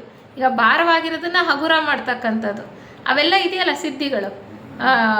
ಚಿಕ್ಕದನ್ನು ದೊಡ್ಡದಾಗಿ ಮಾಡೋದು, ದೊಡ್ಡದನ್ನು ಚಿಕ್ಕದಾಗಿ ಮಾಡ್ತಕ್ಕಂಥದ್ದು, ಅಣಿಮ ಗರಿಮ ಅವೆಲ್ಲ ಬರುತ್ತಲ್ಲ, ಆ ರೀತಿಯ ಸಿದ್ಧಿಗಳಿದ್ದಂತಹ ಮಹರ್ಷಿಗಳಿದ್ದರಲ್ಲಿ ಅವರು ಆ ರೀತಿಯ ದೊಡ್ಡಂಥ ಕಲ್ಲುಗಳನ್ನು ಸಲೀಸಾಗಿ ಲೀಲಾಜಾಲವಾಗಿ ತಂದು ರಸ್ತೆ ಮೇಲೆ ಹಾಕಿ ಆ ಒಂದು ನಗರವನ್ನು ನಿರ್ಮಾಣ ಮಾಡ್ತಕ್ಕಂಥ ಒಂದು ಕೆಲಸದಲ್ಲಿ ಸಹಾಯ ಮಾಡ್ತಾಯಿದ್ರು ಅಂತ. ಹೀಗೆ ಜೇಡ್ಸ್ ಶಿಲೆ ಇತ್ತು, ನೇರಳೆ ಬಣ್ಣದ ಅಗ್ನಿಶಿಲೆ ಇತ್ತು. ಮೆಕ್ಸಿಕೋ ದೇಶದಲ್ಲಿ ಈಗ ದೊರೀತಾ ಇದೆಯಲ್ಲ ಒಂದು ಬೆಲೆ ಬಾಳತಕ್ಕಂಥ ಶಿಲೆ, ಓನಿಕ್ಸ್ ಅಂತ ಹೇಳ್ತಾರೆ, ಅದು ಕೂಡ ಆಗ ಇತ್ತು, ಆಗ ಕಂಡುಬಂತು ಅಂತ ಹೇಳ್ತಾರೆ. ಅನೇಕ ಪ್ರತಿಮೆಗಳಿದ್ವಂತೆ ಸಾರ್ವಜನಿಕ ಸ್ಥಳದಲ್ಲಿ, ಅನೇಕ ಪ್ರತಿಮೆಗಳು, ದೊಡ್ಡ ದೊಡ್ಡ ಪ್ರತಿಮೆಗಳು ಈಗಲೂ ನೋಡ್ತೀವಲ್ಲ, ಹಾಗೆ ಆ ಕಾಲದಲ್ಲೂ ಕೂಡ ಇತ್ತು ಅಂತ. ಮತ್ತು ಈ ನಗರಕ್ಕೂ ಮತ್ತು ಶ್ವೇತದ್ವೀಪಕ್ಕೂ, ಈ ನಗರ ಒಂದು ರಾಜಧಾನಿಯಾಗಿತ್ತಲ್ಲ ಮಹಾನಗರ, ಇದಕ್ಕೂ ಮತ್ತು ಶ್ವೇತದ್ವೀಪ ಸೆಂಟ್ರಲ್ಲಿತ್ತು, ಮಧ್ಯದಲ್ಲಿತ್ತು. ಅದಕ್ಕೂ ಇದಕ್ಕೂ ಮಧ್ಯೆ ಒಂದು ಅದ್ಭುತವಾದಂತಹ ಸೇತುವೆಯನ್ನು ನಿರ್ಮಾಣ ಮಾಡಿದ್ರಂತೆ, ಒಂದು ದೊಡ್ಡ ಸೇತುವೆ. ಅದಕ್ಕೆ ಅದನ್ನು ಸೇತುವೆ ನಗರ ಅಂತ ಕರೀತಾರೆ, ಅಥವಾ ಮನುವಿನ ನಗರ ಅಂತ ಕರೀತಿದ್ರಂತೆ ಈ ಮಹಾನಗರನ. ಏಕೆಂದರೆ ಆ ಸೇತುವೆ ಇತ್ತಲ್ಲ, ಅಷ್ಟು ದೊಡ್ಡ ಸೇತುವೆ. ನಾವೆಲ್ಲೋ ಈಗ ಇಲ್ಲಿ ಕಟ್ಟಿರೋ ಒಂದು KR-ಪುರಂ ಹತ್ರ ಒಂದು ಸೇತುವೆ ಇದೆ ಅಂದರೆ ಅದೇ ಎಷ್ಟು ದೊಡ್ಡ ಸೇತುವೆ ಅನ್ನೋ ಥರ ಒಂದು ಬ್ರಿಡ್ಜ್ ಅಂತ ನಾವು ನೋಡ್ತಿದ್ವಲ್ಲ, ಹ್ಯಾಂಗಿಂಗ್ ಬ್ರಿಡ್ಜು, ಹಾಗೆ ಯಾವುದು ಇಲ್ದಲೆ, ಸಪೋರ್ಟ್ ಇಲ್ದಲೆ, ಅದು ಏನೂ ಇಲ್ಲ, ಅದು ಜಸ್ಟ್ ಕಂಪೇರ್ ಮಾಡೋಕ್ಕೆ ಆಗಲ್ಲ ಅನ್ನೋ ಥರ ಅವರು ಹೇಳ್ತಾರೆ. ಚಾಚು ತೊಲೆಗಳ ನಿರ್ಮಾಣ ಅಂದರೆ ಈ ಹ್ಯಾಂಗಿಂಗ್ ಒಂದು ಬ್ರಿಡ್ಜ್, ಇವನ್ನ ಉಪಯೋಗಿಸಿ ಅವು ಕಟ್ಟಿದಂತಹ ಸೇತುವೆ. ಅದು ಸೇತುವೆಯ ಒಂದು ತುದಿ ಭೂಮಿಯ ಭೂಭಾಗದಲ್ಲಿದ್ದರೆ ಇನ್ನೊಂದು ತುದಿ ಶ್ವೇತದ್ವೀಪದ ಅಂಚಿನಲ್ಲಿತ್ತಂತೆ. ಅಷ್ಟು ದೂರ ಇತ್ತು ಆ ಒಂದು ಸೇತುವೆ ಅಂತ ಹೇಳ್ತಾರೆ. ಆ ಎರಡು ತುದಿಗಳನ್ನು ಕೂಡ ಪ್ರತಿಮೆಗಳ ದೊಡ್ಡ ದೊಡ್ಡ ಗುಂಪುಗಳಿಂದ ಅಲಂಕಾರ ಮಾಡಿರ್ತಾರೆ ಅಂತ ಹೇಳ್ತಾರೆ. ಇಂತಹ ಒಂದು ಸುಂದರವಾದಂತಹ ಅಮೃತ ಶಿಲೆಗಳ ಕಟ್ಟಡಗಳಿದ್ದಂತಹ, ಚಿನ್ನದ ಕುಸುರಿ ರತ್ನಗಳ ಕುಸುರಿ ಕೆಲಸ ಇದ್ದಂತಹ ಮಹಾನಗರಗಳು, ಗೋಳ ಗುಮ್ಮಟದ ಆಕಾರದಲ್ಲಿದ್ದಂತಹ ಓ ಕಮಲದ ಮೊಗ್ಗಿನ ಆಕಾರದಲ್ಲಿದ್ದಂತಹ ಬೃಹತ್ ಕಟ್ಟಡಗಳ ನಿರ್ಮಾಣ ಆ ಕಾಲದಲ್ಲಿ ಆಯಿತು ಅಂತ ಹೇಳ್ತಾರೆ. ಯಾವಾಗ? ಸುಮಾರು ಕ್ರಿಸ್ತಪೂರ್ವ 60,000 ಕಾಲಮಾನದಲ್ಲಿ. ಆಮೇಲೆ ಹೇಳ್ತಾರೆ ಇದು ಮುಂದುವರಿತಾ ಕ್ರಿಸ್ತಪೂರ್ವ 60,000 ಕಾಲದಲ್ಲಿ ಈ ನಿರ್ಮಾಣ ಪ್ರಾರಂಭ ಆಗಿ ಕ್ರಿಸ್ತಪೂರ್ವ 45,000 ಕಾಲಮಾನದ ಹೊತ್ತಿಗೆ ಈ ನಗರ ಬಹಳ ಉಚ್ಛ್ರಾಯ ಸ್ಥಿತಿಯನ್ನು ತಲುಪಿತ್ತು. ಅದು ಅಭಿವೃದ್ಧಿ ಹೊಂದುತ್ತಾ ಇಟ್ ಇಟ್ಸ್ ಪೀಕ್ ಅಂತ ಹೇಳ್ತೀವಲ್ಲ, ಉಚ್ಛ್ರಾಯ ಸ್ಥಿತಿಯನ್ನು ತಲುಪಿ ಅಲ್ಲಿ ನಾಗರಿಕತೆ ಅಂತಕ್ಕಂಥದ್ದು ಇದು ಇಡೀ ಪೂರ್ವ ಮತ್ತು ಮಧ್ಯ ಏಷ್ಯಾವನ್ನು ಒಳಗೊಂಡಿತ್ತು. ಇದು ಎಲ್ಲಿತ್ತು ಅಂದರೆ ಈ ಒಂದು ಆರ್ಯ ಒಂದು ಮಹಾನಗರ, ಈ ಒಂದು ಆರ್ಯ ಜನಾಂಗದವ್ರದ್ದು ಇದು ಮಧ್ಯ ಏಷ್ಯಾ ಮತ್ತು ಪೂರ್ವ ಏಷ್ಯಾ ಅಲ್ಲಿ ಇದು ಇತ್ತು ಅಂತ ಹೇಳ್ತಾರೆ. ಆ ಮಹಾ ಸಾಮ್ರಾಜ್ಯದ ರಾಜಧಾನಿ ಈ ನಗರ ಆಗಿತ್ತು. ಇದು ಎಲ್ಲಿ ತನಕ ಹಬ್ಬಿತ್ತು ಈ ಕ್ರಿಸ್ತಪೂರ್ವ 45,000 ಕಾಲಮಾನಕ್ಕೆ ಬರುತ್ತೆ ಅಂದರೆ 20,000 ಈ 15,000 ವರ್ಷಗಳ ಕಾಲಮಾನದಲ್ಲಿ ಇದು ಟಿಬೆಟ್ನಿಂದ ಮಂಚೂರಿಯಾದವರೆಗೆ, ಅಲ್ಲಿ ದೇಶದವರೆಗೆ, ಜಪಾನ್ ದ್ವೀಪದಿಂದ ಆಸ್ಟ್ರೇಲಿಯಾ ದ್ವೀಪದವರೆಗೆ ಈ ಎಲ್ಲ ದ್ವೀಪಗಳು ಕೂಡ ಈ ಚಕ್ರಾಧಿಪತ್ಯಕ್ಕೆ ಸೇರಿದ್ವು ಅಂತ ಹೇಳ್ತಾರೆ. ಈ ಆರ್ಯ ಒಂದು ಸಂತತಿಯ ಒಂದು ಮಹಾನಗರ ಆ ಚಕ್ರಾಧಿಪತ್ಯಕ್ಕೆ ಸೇರಿತ್ತು ಅಂತ ಹೇಳ್ತಾರೆ. ಈ ಶಂಬಳ ದ್ವೀಪ ಅಂತಕ್ಕಂಥದ್ದು ಇದೆಯಲ್ಲ, ಬಹಳ ಪವಿತ್ರವಾದಂತಹ ದ್ವೀಪ, ಈಗಲೂ ಕೂಡ ಇದೆ. ಅದು ಎಲ್ಲಿದೆ? ಮುಂಚೆ ಗೋಬಿ ಸಮುದ್ರ ಇತ್ತು, ಈಗೇನಾಗಿದೆ? ಅನೇಕ ಈ ಪ್ರಕೃತಿ ವಿಕೋಪಗಳಿಗೆ ಒಳಗಾಗಿ ಎಷ್ಟೊಂದು ಬದಲಾವಣೆಗಳಾಗ್ಬಿಟ್ಟಿದೆ. ಈ ಒಂದು ಟೆಕ್ಟೋನಿಕ್ ಪ್ಲೇಟ್ಸ್ ಅಂತಾರೆ, ಈ ಒಂದು ಭೂಪ್ರದೇಶ ಇರ್ತಕ್ಕಂಥದ್ದು ಮುಳುಗೋಗಿ ಸಮುದ್ರ ಆಗಿರುತ್ತೆ, ಸಮುದ್ರದಲ್ಲಿದ್ದಂತಹ ನೆಲ ಮೇಲೆ ಬಂದಿರತಕ್ಕಂಥದ್ದು ಅನೇಕ ಬದಲಾವಣೆಗಳಾಗಿರುತ್ತಲ್ಲ, ಆಗ ಆ ಗೋಬಿ ಸಮುದ್ರದಲ್ಲಿದ್ದಂಥದ್ದು ಈಗ ಗೋಬಿ ಮರುಭೂಮಿಯಾಗಿದೆ. ಈಗಲೂ ಕೂಡ ಅದಿದೆ ಅಂತ ಹೇಳ್ತಾರೆ. ಈ ಅದ್ಭುತವಾದಂತಹ ದೇವಾಲಯಗಳ ಉಳಿಕೆಗಳು ಈಗಲೂ ಇದೆಯಂತೆ. ಅದನ್ನು ನೋಡಿದವರು ಈಗಲೂ ಕೂಡ ಆಶ್ಚರ್ಯಚಕಿತರಾಗ್ತಾರೆ ಅಂತಾರೆ. ಎಲ್ರಿಗೂ ಆ ಶಂಬಳ ದ್ವೀಪಕ್ಕೆ ಹೋಗೋಕ್ಕಾಗಲ್ಲ, ಯಾರಿಗಂತ ಶಕ್ತಿ ಸಾಮರ್ಥ್ಯ ಇದೆಯೋ. ಯಾಕೆಂದರೆ ಈಗಲೂ ಕೂಡ ಸಂಘ ಸರ್ಕಾರದ ಪ್ರಭುಗಳು ಇರ್ತಕ್ಕಂಥ ಜಾಗ ಅದು. ಟಿಬೆಟ್ನ ದೇಶದ ಒಂದು ಮೈದಾನ ಪ್ರದೇಶದಲ್ಲಿದೆ ಅಂತ ಹೇಳ್ತಾರೆ. ಹಿಮಾಲಯದ ತಪ್ಪಲಲ್ಲಿ ಆ ಟಿಬೆಟ್ನ ಆ ಕಣಿವೆಗಳ ಪ್ರದೇಶದಲ್ಲಿ ಮೇಲ್ಭಾಗದಲ್ಲಿ ಇದೆ ಅಂತ ಹೇಳುವಂಥದ್ದು. ಈ ಶಂಬಳ ಇಂದಿಗೂ ಸಹ ನಾಶರಹಿತವಾದಂತಹ ಪವಿತ್ರ ಭೂಭಾಗ ಆಗಿದೆ ಅಂತ ಹೇಳ್ತಾರೆ. ಈಗಲೂ ಕೂಡ 4 ಜನ ಕುಮಾರರು ಶುಕ್ರ ಗ್ರಹದಿಂದ ಬಂದ್ರಲ್ಲ, ಸನತ್ ಕುಮಾರ ಪ್ರಭುಗಳ ಜೊತೆಯಲ್ಲಿ, ಅವರು ಈಗಲೂ ಕೂಡ ಅಲ್ಲೇ ವಾಸ ಇದ್ದಾರೆ. ನಮ್ಮ ಕಣ್ಣಿಗೆ ಕಾಣಲ್ಲ, ಅವರೆಲ್ಲರೂ ಕೂಡ ಜೀವನ್ಮುಕ್ತರು. ಅವರು ಸೂಕ್ಷ್ಮ ಲೋಕಗಳಲ್ಲಿ ಕೆಲಸ ಮಾಡ್ತಕ್ಕಂಥವರು. ಹೀಗೆ ಇವರೆಲ್ಲರೂ ಕೂಡ, ಈ ಎಲ್ಲ ದೀಕ್ಷಿತರು ಕೂಡ 7 ವರ್ಷಗಳಿಗೊಂದು ಸಾರಿ ಈ ಒಂದು ಸ್ಥಳದಲ್ಲಿ ಸೇರ್ತಾರೆ ಅಂತ ಹೇಳ್ತಾರೆ. ಆ ಶಂಬಳ ದ್ವೀಪದಲ್ಲಿ 7 ವರ್ಷಕ್ಕೊಂದ್ಸರಿ ಎಲ್ಲ ದೀಕ್ಷಿತರು ಈ 4 ಜನ ಕುಮಾರರ ಒಂದು ಸಾನ್ನಿಧ್ಯದಲ್ಲಿ ಸೇರ್ತಕ್ಕಂಥದ್ದು. ಆ ಸೇತುವೆ ಇದೆಯಲ್ಲ, ಆ ಸೇತುವೆನೂ ಈಗಲೂ ಇದೆಯಂತೆ, ಈಗಲೂ ಉಳಿಕೆ ಇದೆ ಅಂತ ಹೇಳ್ತಾರೆ. ಆದರೆ ಅಲ್ಲಿ ದ್ವೀಪ ಇಲ್ಲ, ಈಗ ಅದು ಮರುಭೂಮಿ ಆಗಿಬಿಟ್ಟಿದೆ. ಅದಕ್ಕೆ ಈಗಲೂ ಕೂಡ ಅದ್ಭುತವಾಗಿದೆ. ಆದರೆ ಅದರ ಕೆಳಗಡೆ ಮುಂಚೆ ಸಮುದ್ರ ಇತ್ತು, ಈಗ ಮರುಭೂಮಿ ಇದೆ, ಮರಳು ಮಾತ್ರ ಇದೆ ಅಂತ ಅವರು ಹೇಳ್ತಾ ಬರ್ತಾರೆ. ಹೀಗೆ ಇಂಥ ಒಂದು ಅದ್ಭುತವಾದಂತಹ ಮಹಾನಗರವನ್ನು ಏಷ್ಯಾ ಖಂಡದಲ್ಲಿ, ಮಧ್ಯ ಮತ್ತು ಪೂರ್ವ ಏಷ್ಯಾ ಈ ಭಾಗದಲ್ಲಿ ವೈವಸ್ವತ ಮನುಗಳು ಯೋಜನೆ ಮಾಡಿ, ಅವರೇ ಅಲ್ವಾ ಯೋಜನೆ ಮಾಡಿದ್ದು, ವೈವಸ್ವತ ಮನುಗಳು ಜಗತ್ಪ್ರಭುಗಳ ಒಂದು ಮಾರ್ಗದರ್ಶನದಲ್ಲಿ ಎಲ್ಲವನ್ನು ಯೋಜನೆ ಮಾಡಿ ಅವರ ಸಂತತಿಯವರು, ಅವರ ಮಕ್ಕಳು ಮತ್ತು ಸಂತತಿಯವರು ಅದನ್ನು ಕಟ್ಟಿ ಆ ಒಂದು ನಾಗರಿಕತೆಯ ಉತ್ತುಂಗ ಸ್ಥಾನದಲ್ಲಿ ಇರುವ ಹಾಗೆ ಅವರು ಎಲ್ಲ ಕೆಲಸಗಳನ್ನು ಮಾಡ್ತಾ ಬರ್ತಾರೆ. ಅವರು ಹೇಳ್ತಾರೆ, ಈ ಪವಿತ್ರವಾದಂತಹ ಶ್ವೇತದ್ವೀಪ ಮತ್ತು ಆ ನಗರಕ್ಕೆ ಈಗಲೂ ಕೂಡ ಮಹರ್ಷಿಗಳಿಂದ ಆಧ್ಯಾತ್ಮಿಕ ಶಕ್ತಿ ಮತ್ತು ಆಶೀರ್ವಾದ ಸದಾ ದೊರೀತಾ ಇದೆ ಅಂತಂದರೆ ಪವಿತ್ರವಾದಂತಹ ಸ್ಥಳ ಶಂಬಳ ದ್ವೀಪ, ಅಥವಾ ಶಂಬಳ ಅಂತ ಏನು ಹೇಳ್ತಾರೆ, ಅಥವಾ ಶ್ವೇತದ್ವೀಪ ಅಂತ ಹೇಳುವಂಥದ್ದು. ಈಗ ಅಲ್ಲಿ ಸಮುದ್ರ ಇಲ್ಲ, ಆದರೆ ಈಗ ಮರುಭೂಮಿ ಇದೆ. ಅದರ ಮಧ್ಯದಲ್ಲಿ ಇರ್ತಕ್ಕಂಥ ಒಂದು ಸ್ಥಳ ಶಂಬಳ ಅಂತಕ್ಕಂಥದ್ದು. ನಮ್ಮ ಥಿಯಾಸಫಿ ವಾಂಗ್ಮಯದಲ್ಲಿ ಶಂಬಳ ಅನ್ನುವಂತಹ ಶೀರ್ಷಿಕೆ ಇರ್ತಕ್ಕಂಥದ್ದೇ ಒಂದು ಪುಸ್ತಕ ಇದೆ. ಅದನ್ನು ಓದಿದ್ರೆ ನಮಗೆ ಈ ಶಂಬಳದ ಬಗ್ಗೆ ಇನ್ನೂ ಹೆಚ್ಚು ವಿಚಾರಗಳು ಸವಿಸ್ತಾರವಾಗಿ ನಮಗೆ ಗೊತ್ತಾಗುತ್ತೆ. ಯಾಕೆ ಪವಿತ್ರವಾದ ಸ್ಥಳ ಅಂದರೆ, ಜೀವನ್ಮುಕ್ತ ಪ್ರಭುಗಳು ಒಂದು ಅಂತರಂಗ ಸರ್ಕಾರ ಅಂತ ಏನು ಮಾಡ್ಕೊಂಡಿದ್ದಾರೆ, ಈ ಭೂಮಿಯ ಮೇಲೆ ಪ್ರತಿಯೊಂದು ಆಡಳಿತವನ್ನು ಮುನ್ನಡೆಸ್ಕೊಂಡು ಹೋಗ್ತಾ ಇದ್ದಾರಲ್ಲ, ಅವರೆಲ್ಲರೂ ಇರ್ತಕ್ಕಂಥದ್ದು ಈ ಒಂದು ಸ್ಥಳದಲ್ಲೇ, ಶಂಬಳದಲ್ಲೇ ಇರತಕ್ಕಂಥದ್ದು. ಅದಕ್ಕೆ ಇದಕ್ಕೆ ಭಾಳ ಪವಿತ್ರವಾದಂತಹ ಸ್ಥಾನವನ್ನು ಕೊಟ್ಟಿರೋದು. ಆ ಜೀವನ್ಮುಕ್ತರ ಅನುಗ್ರಹ ಶಕ್ತಿ ಆಶೀರ್ವಾದ ಈಗಲೂ ಕೂಡ ಅಲ್ಲಿ ಹರಿತಾ ಇದೆ ಅಂತ ಹೇಳ್ತಾರೆ. HPV ಅವರು ಕೂಡ ಅಲ್ಲಿಗೆ ಹೋಗಿ ಕೆಲವು ಕಾಲ ಇದ್ದು ಗುಪ್ತ ಶಕ್ತಿಗಳನ್ನು, ವಿದ್ಯೆಯನ್ನು, ಜ್ಞಾನವನ್ನು ಪಡ್ಕೊಂಡು ಬರ್ತಾರೆ. 3 ವರ್ಷಗಳ ಕಾಲ ಇರ್ತಾರೆ. ಅವರಲ್ಲಿಗೆ ಹೋಗಿ ಬಂದ ನಂತರ ಅವ್ರ ಶಕ್ತಿ ವಿಶೇಷಗಳನ್ನು ಪಡ್ಕೊಂಡ ನಂತರ ಆ ಗುರುಗಳ ಸಾನ್ನಿಧ್ಯದಲ್ಲೇ ಇರ್ತಾರೆ.